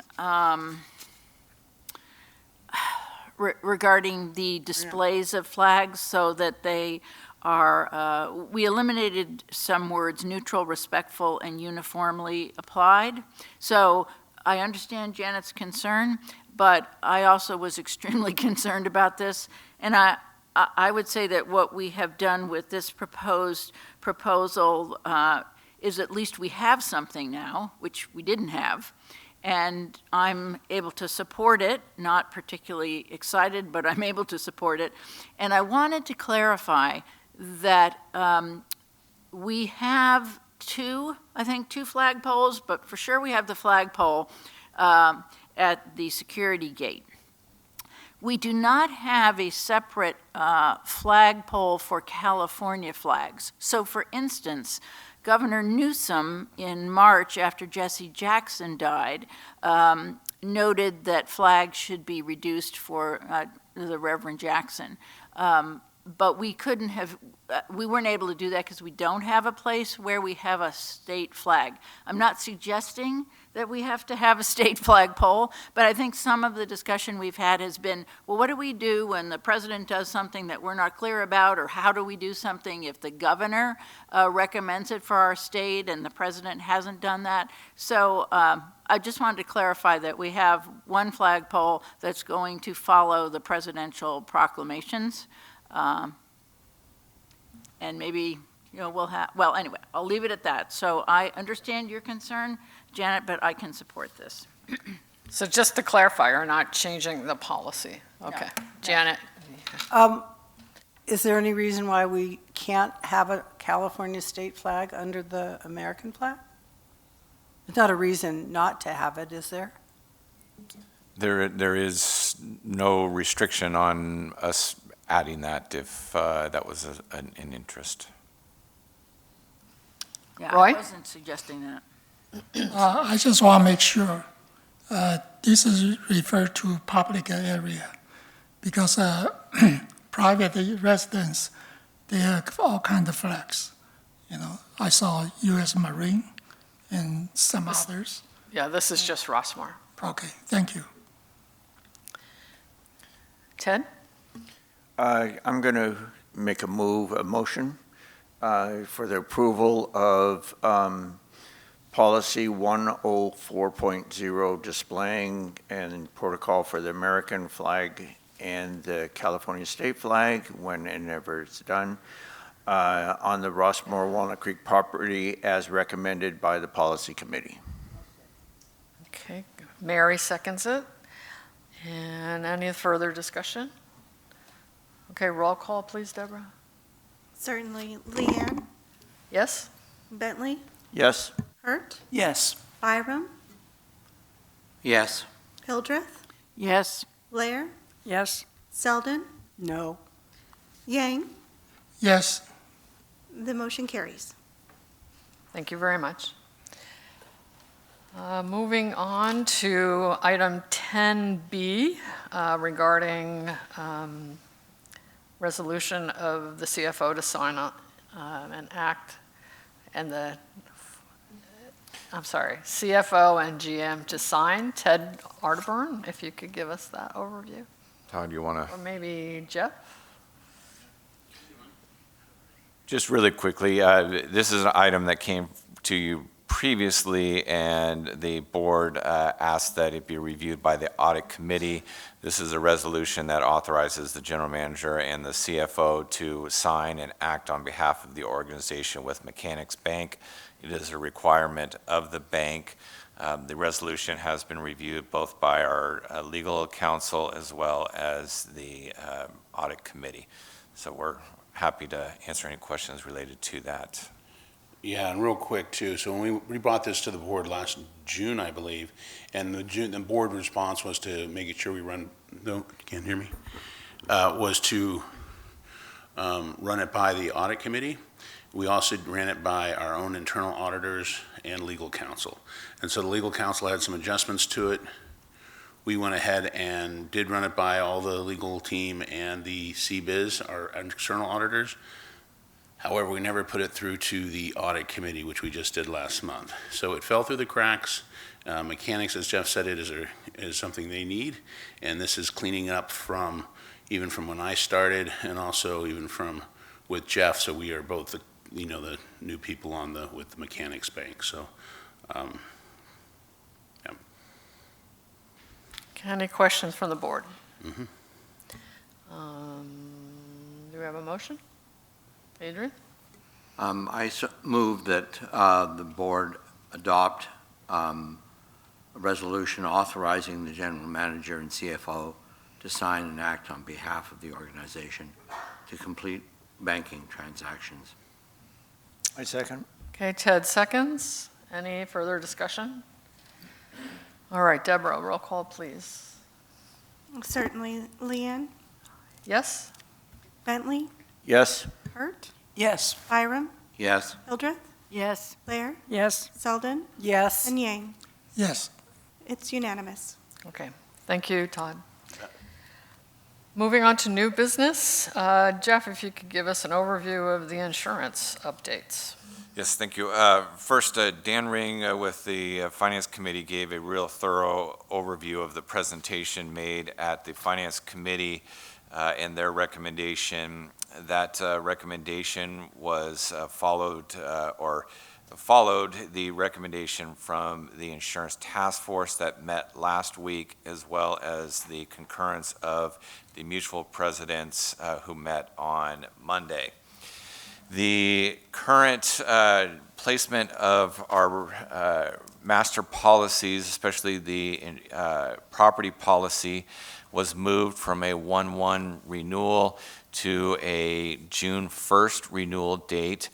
And within all of the mutual budgets, as well as the RWC budget, we planned for a 5-month extension on the policies that were in place, and then the renewal of the program on 6/1. We are rapidly approaching the 6/1 date, and our representatives with Gallagher are working with the markets on various options. And so we had the meeting with the Insurance Task Force to review those, have their recommendations on behalf of the mutuals, and then subsequently presented to the Finance Committee and now the board. For the placement of the property program, the insurance market continues to soften from the peak of 2023 through 25. We are seeing a continued decline. For the extension, we received approximately a 10% reduction, and we are looking at another 10% reduction anticipated for the renewal on 6/1. We do have two options that we'd like to discuss with you today. One is with the Alternative Risk Transfer Program. That is, as Dan mentioned, the initial $5 million layer. It acts somewhat as a self-insurance type fund where the premium is $3.75 million annually. It is a set premium for a 5-year term of the program. So we started in 23. So we have 2 more years in the program. The nice thing about the program is we are eligible to receive 85% of that premium back minus any losses. So it is incumbent upon all of us to continue to be very vigilant in terms of those fire hardening projects to minimize any of those losses that occur in that initial layer. Right now, our experience account has just over $10 million that would be eligible for return to the community at the end of the term of the current program. So the current program currently would run through 2027. and then we would be eligible. What is available right now are options is, one, we can continue status quo, which would mean we would have the 2 more years or a year and a half left in the program. We would pay the $3.75 million premium for the next 2 years, and then the program would conclude. We would have then the opportunity to renew or to pull out those funds. There's a number of different options that the task force discussed and we would be able to consider, including further self-insurance, pulling the money out. The money, for the most part, belongs to the mutuals, so it would be allocated on the same formula that was used to pay into the premium.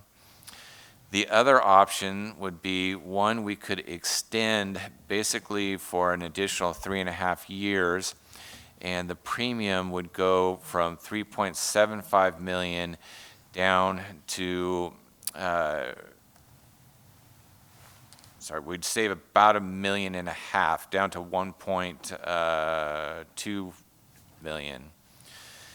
So there's a savings that would occur on an annual basis. We would continue to accrue savings in our experience account, but it would extend through 2030 for the overall program. The other option is to extend but increase our per occurrence limits from $5 million to $7.5 million with an annual aggregate of $15 million. What that does is it pushes up the next layer of coverage from I believe it's Beasley currently. They would move up the tower a little bit, so they would not kick in at $5 million. We would need a loss that would exceed $7.5 million before they would be exposed. Because of that, they would lower their premium about $350,000. So again, with this option, we are looking at about $1.5 million savings on an annual basis. The third option was to extend but increase our limits to $10 million per occurrence with an annual aggregate of $10 million. This this option was rejected because it increases the margin quite a bit that the insurer will retain, but also didn't lower the amount that the tower would come down in premiums. So the recommendation from the task force and from the finance committee and from the president's forum was to go with the extension at the $7.5 million coverage and $15 million annual aggregate. What this does again is it gives us stability over 5 years with the market. If it goes back up again, we know that our premium is locked in at $2.6 million for that initial coverage, and that we would be eligible for, instead of 15%, it goes up to 17%. The other discussion that took place was a offer by Chubb Bermuda, which is a very large carrier in our program, to extend their coverage on the upper portion of the tower to take us to $1.5 billion from our current $1.25 billion. What that does is it keeps our ratio of coverage in the 50% range as our valuation grows. It also keeps us at that 1 in 10,000 year modeling event that we have discussed quite a bit in terms of covering a loss. So the recommendation was to extend that coverage. The cost is approximately $430,000 for that additional limit. However, that we would see in savings from the overall program, so it's not an additional cost to budget per se. So before you is those two recommendations. The mutuals are interested in participating at that, and the recommendation from finance is that RWC also participate in that level. Okay, right. I have a very serious concern. All I see our insurance agent doing is different carols in front of us. And we're supposed to have a $1 million credit or whatever, but it ends up is in London. I don't even know how can we access to that. And I think we should make clear where is this 1 million go? And supposedly another 2 million will follow. And we have to make sure what's going on. They are actually asking for extended further. And we should have a cutoff date. We should be reevaluate and see options. I heard the Mutual 2 did have a insurance code, which is half of what we are paying. So I really like to see, stop here, step it one by one, analysis clearly. Just don't look at the carrots. We have to see where's the whip, okay? Thank you. So the experience account is in an interest-bearing account that is in the name of the foundation. So we know that that account is being well managed and is growing. We know that those resources are available to us. If we take them out early, there is a penalty. If we take them out at the end of the program, it would go back to the mutuals based on the same formula as the premiums were paid, less any losses that were experienced. The question then becomes, what do the mutuals do with that? Do they use it to lower their overall coupon? Do they return it to their members? Do they do fire hardening type projects with it? That is discussion and decisions that would need to be made by the mutuals. Or do they use it and it be used for the overall master program to continue a self-insurance program within that initial layer? The challenge is right now we do not know where the market is going to be heading. It has been heading down for the last several years, which has been good. However, any global events that occur could spike the market back up again.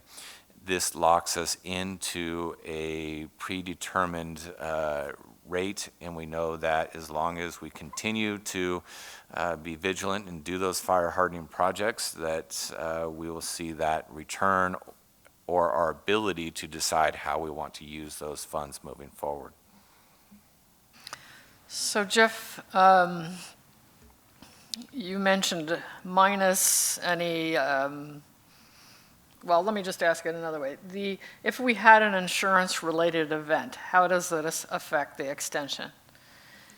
So any insurance-related event, let's say we had a loss within the 5 million layer, that would come out of the experience account, and then we would continue to replenish it, but it doesn't change our annual premium for the term of this program.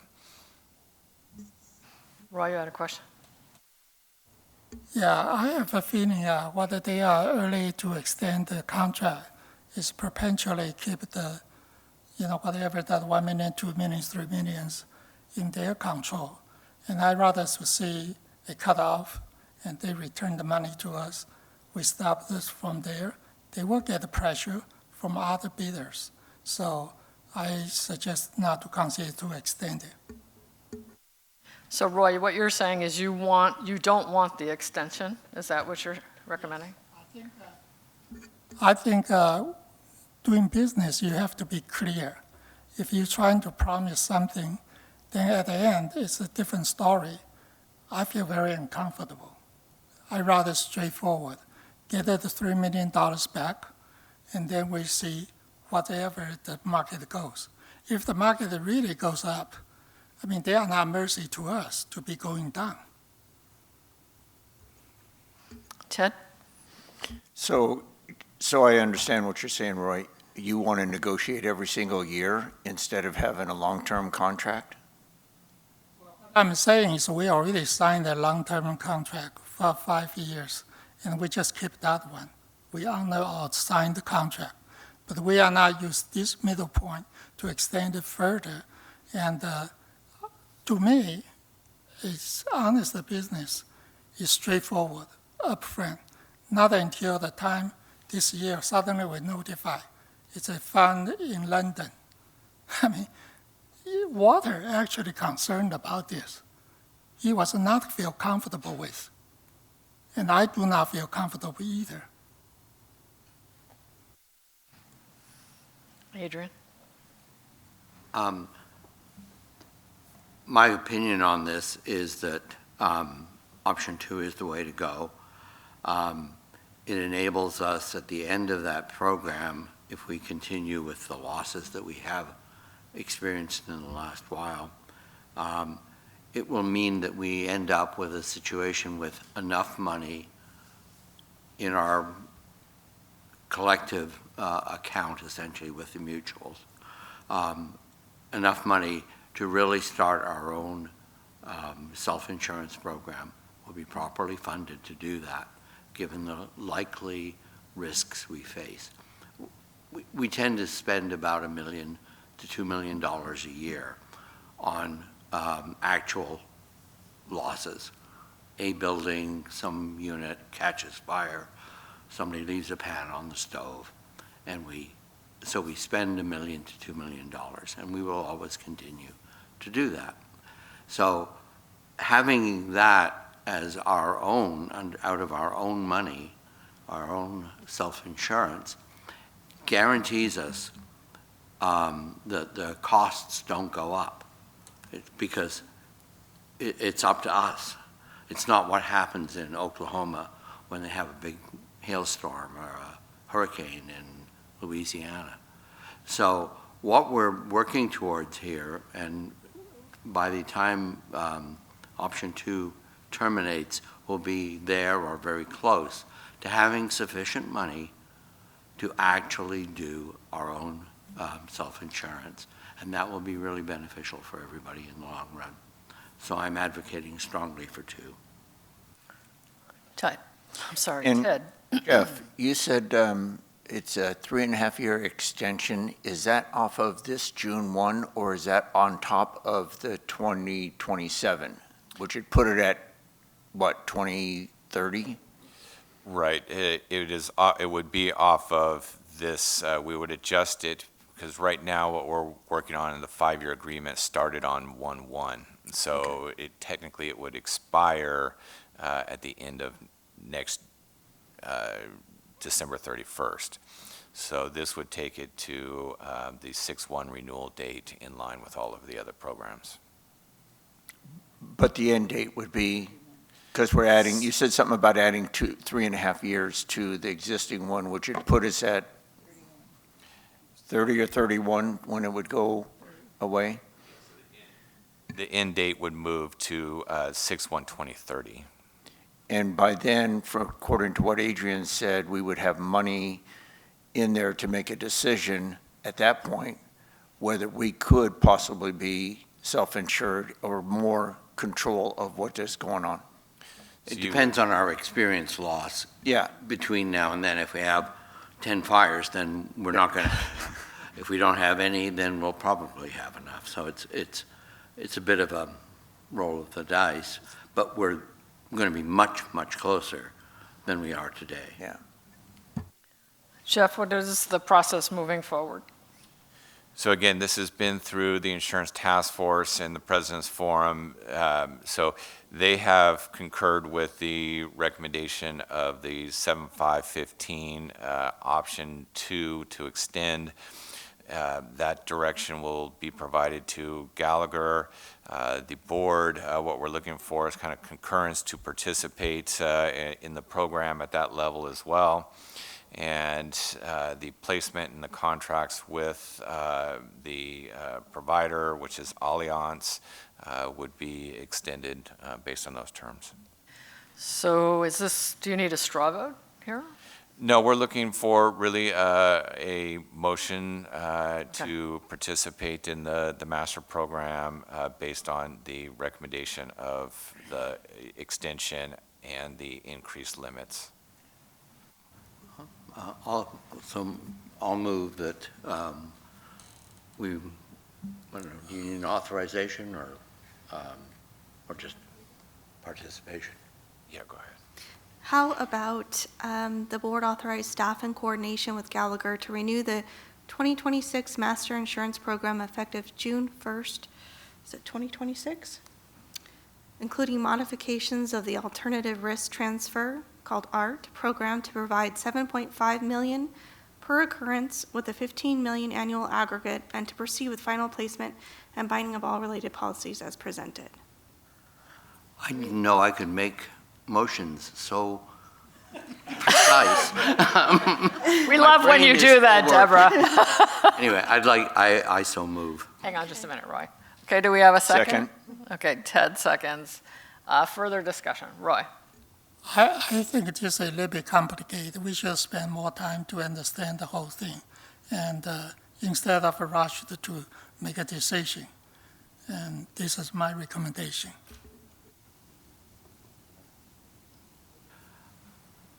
This decision is primarily the mutuals. It is not this board. Our participation, we participate with mutuals in the insurance for the entire community. But our portion of it is trivial, quite frankly, compared to the to what the mutuals have. They have decided, the insurance task force, which comes from them, has decided that this is the way they want to go. The mutual presidents have decided this is the way they want to go. Our concurrence or the obverse, it doesn't matter, quite frankly. Susan? I wouldn't say it doesn't matter, Adrian. I think for me, because the Mutual Insurance Task Force and the presidents have had this detailed explanation, and they have all agreed to go forward with this recommendation of option 2, I want to support the intentions and recommendations of the mutuals. Okay, I think we're ready for a roll call, Deborah. Certainly. Hamaji? Yes? Bentley? Yes. Hurt? Yes. Byram? Yes. Hildreth? Yes. Lair? Yes. Selden? And Yang. No. The motion carries. Okay, we'll move on to another new business topic, Rossmore.com, which is going to launch. Ann Peterson, thank you for that overview.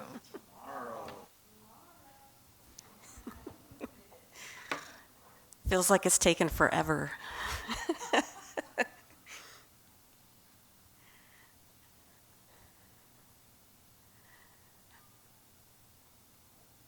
Okay, so the last show and tell we did My Rossmore, which was for the residents, and obviously this one is the marketing task force's recommendation to do the marketing website for the prospective residents. And as you all noted, this is the one that's coming out tomorrow. Fingers crossed. You never know for sure when you flip a switch if it's going to work, but we hope it will be out tomorrow. So here we go. This is our new homepage.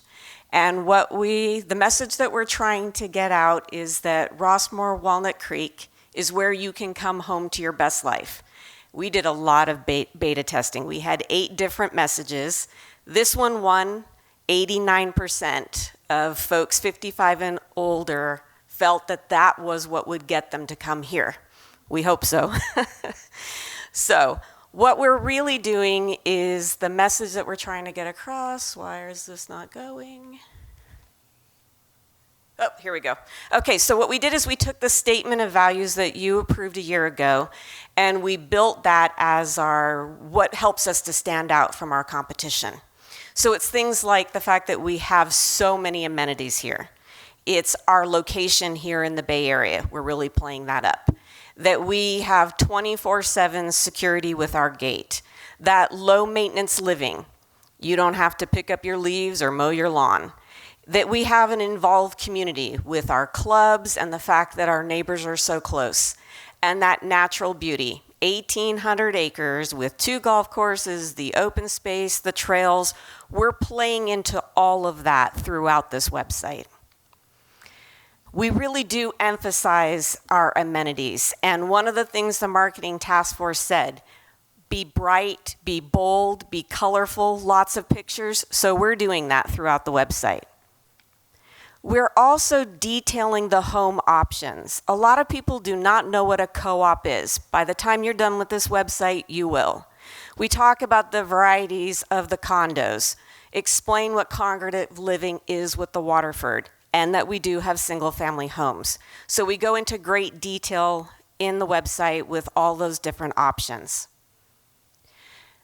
Also, we talk all the time. I think our greatest resource are our residents. So we let our residents sell Rossmore. We have testimonials throughout the website. Some of them are just stories that our residents tell. In other cases, it's actual videos where our residents explain why they moved to Rossmore and why they stay. We are also partnering with our real estate agents. All of you who've moved here probably remember that it was a real estate agent who helped you tour and ultimately helped you buy. We don't do that, they do. So what we're doing is we're partnering with them, and everything in this website is trying to point our users to either coming here to tour or coming here to buy. And since it's the real estate agents who are doing it, we're partnering with them, and that's ultimately what this website is doing. Come on. So this is, whoops. Can you go back a page, Jeff? So this is what I call the self-serving page. It's my department that answers all the info at Rossmore emails. We answer probably the same 20 questions, probably 30, 40 times a week. So instead of doing it by email, we're going to try to catch them in advance by putting them all on an FAQ page. We figure get them ahead, and then we'll probably have fewer emails that we have to answer. This is also a great page because as additional questions come in, we can continue to feed the beast. We'll just add them on here. So again, as residents hear additional questions, they can feed them to us. We'll get them on this page and keep that going. This was a complicated section to put together. This one took probably half a year to put together because we're trying to take the most complex topic, how does Rossmore work, and boil it down to one page. But we hope we've done a pretty good job. It's things like how our aging policy, what is a mutual, which most people have no idea that that's essentially an HOA. But it's also things like our community service organization and all of the things that RWC is responsible for.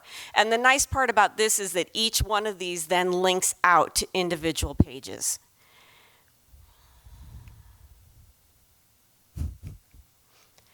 We're also trying to be much more transparent. One of the things I always thought was very surprising about Rossmore.com is that we weren't forthcoming about what it cost to move here. And that was one thing the marketing task force talked a lot about. Let's be very honest about what you are going to pay by moving here, but also conversely, what you get for that money. If you tell them, here's what you'll pay, but here's what you get, if they understand that value, you're going to have what we call that satisfied customer. They're more likely to come here and be happy. And that's really what you want, are happy residents. So that's what we're looking for. And that means be honest about the membership transfer fee, what it is and what it does. Explain things like the operating fund, the capital fund.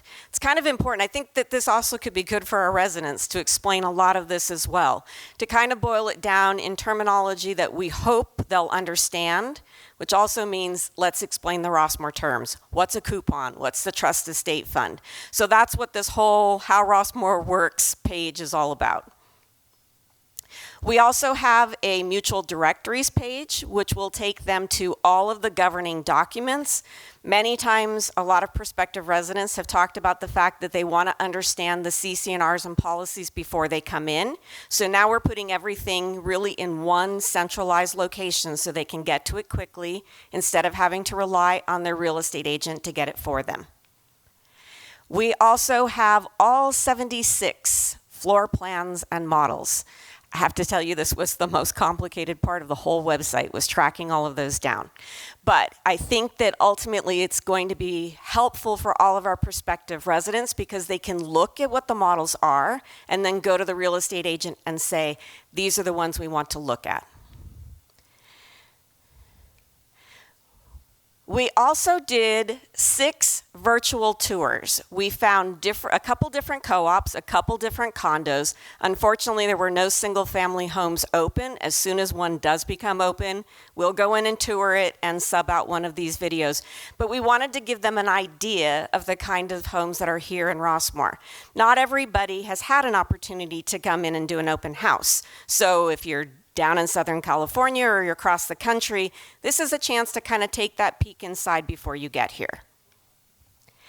So this is kind of a way to illustrate what's the difference between My Rossmore and Rossmore.com. So this is our clubs and activities page. So where My Rossmore on the clubs page will actually give you a small snippet of all 180 clubs, on Rossmore.com, we're just going to give you a really small sort of boilerplate that we have 13 arts and crafts clubs. We have 11 bridge and games clubs. It's a much, again, sort of broad overview so that you get a sense for what we have, but not necessarily that drill down. Once you buy, then we'll send you over to My Rossmore so you can go a lot deeper. And one of the other things that we did, we got a separate media company to come in. They took 3.5 days worth of photos and videos, so throughout the website, you will see extensive photo galleries. Altogether, we have over 500 photos on Rossmore.com. I pray that doesn't sink our website in terms of speed. We'll find out tomorrow. But we do have, again, lots of very colorful photos. Again, Rossmore sells itself when you see it, so I think the photos really help with that. And so do the videos. So we have 12 different videos that take you inside our clubhouses. We have drone footage like over our golf course so that you can see again how beautiful the community is. That's again really kind of trying to bring these prospective residents into Rossmore so they can see what we're all about. And with that in mind, we have a new marketing video. We still have our Welcome to Rossmore, but we have a new one as well, which is called A Day in the Life of Rossmore. What does a day at Rossmore Walnut Creek look like? It begins with a peaceful morning stroll through scenic parks. From there, you can head to the greens for a relaxing round of golf. Choose between 18 or 9 holes. Your pace, your style. After golf, you can spend your time exploring your interests at the Gateway Clubhouse. Your day unfolds with books, films, and creative hobbies waiting for you.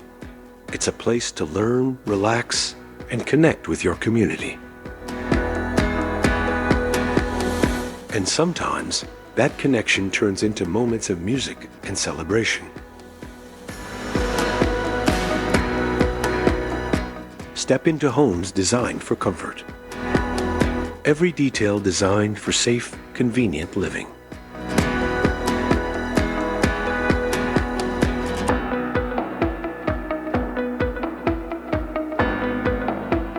Your fitness routine made simple, social, and enjoyable. Stay active with our top-of-the-line facilities.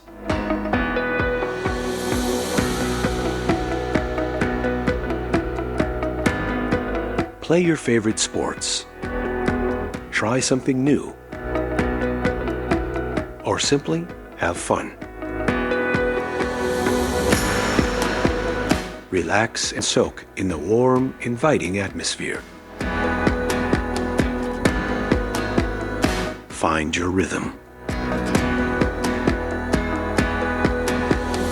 Your voice.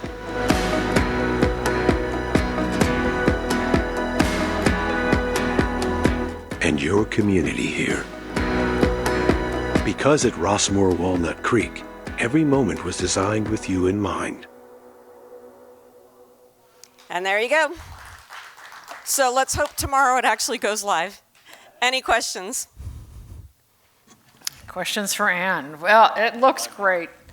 I hope tomorrow is successful. Me too. I know you're really looking forward to that. We are. And I have to say, My Rossmore is looking great also. Thank you.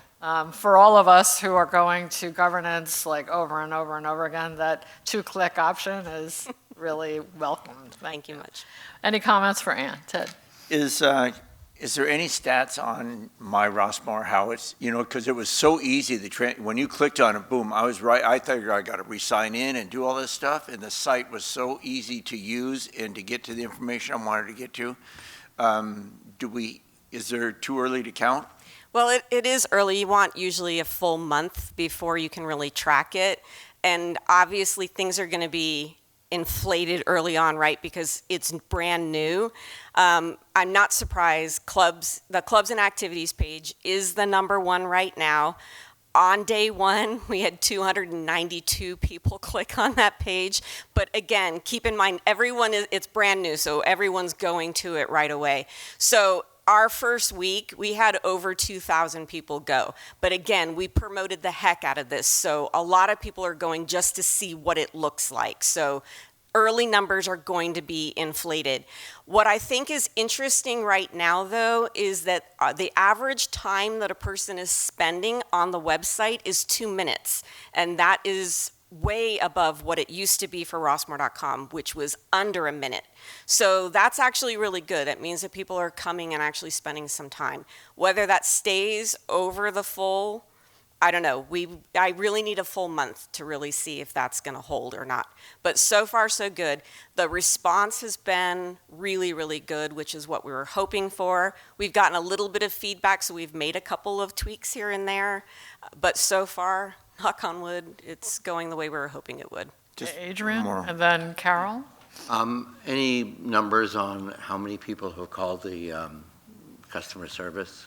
So customer service, we're averaging about 80 per week, and that's been going really well as well. The customer service agents have turned out to be probably the best thing we could have ever hoped for.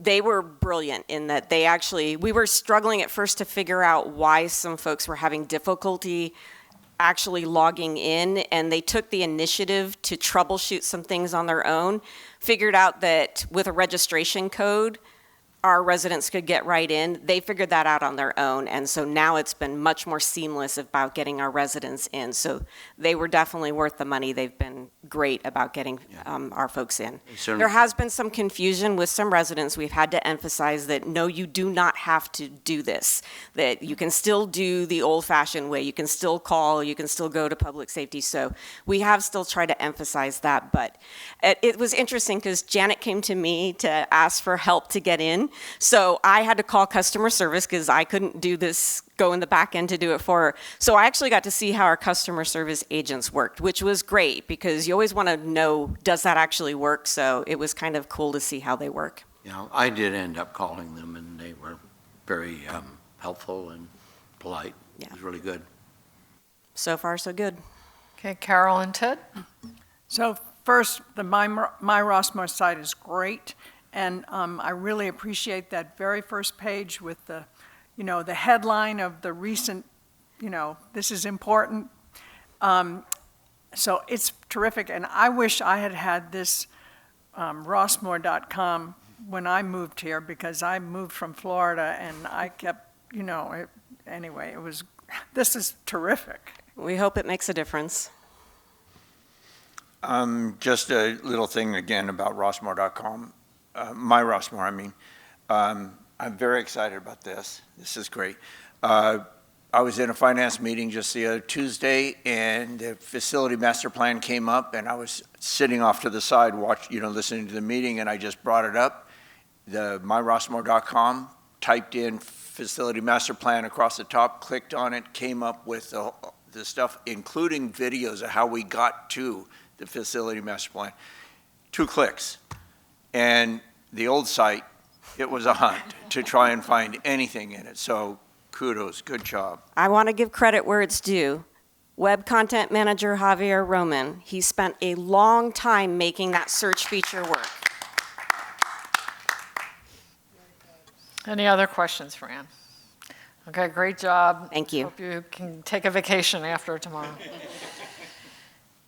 All right, announcements. The 62nd annual meeting of members of the RWC will be held on Monday, May 11th, 2026, at 9:30 a.m. here in Peacock Hall and via Zoom webinar. The organizational meeting of the board will be convened following the annual meeting, also here at Peacock Hall at Gateway, and also available by Zoom. There will not be a mid-month meeting in the month of March, and the end-of-month regular meeting of the board will be held on Thursday, May 28th, 2026, 9 o'clock here in Peacock Hall and via Zoom. There will be an executive session of the board to discuss legal personnel, member discipline, and third-party contracts following this meeting. So we will recess. Thank you.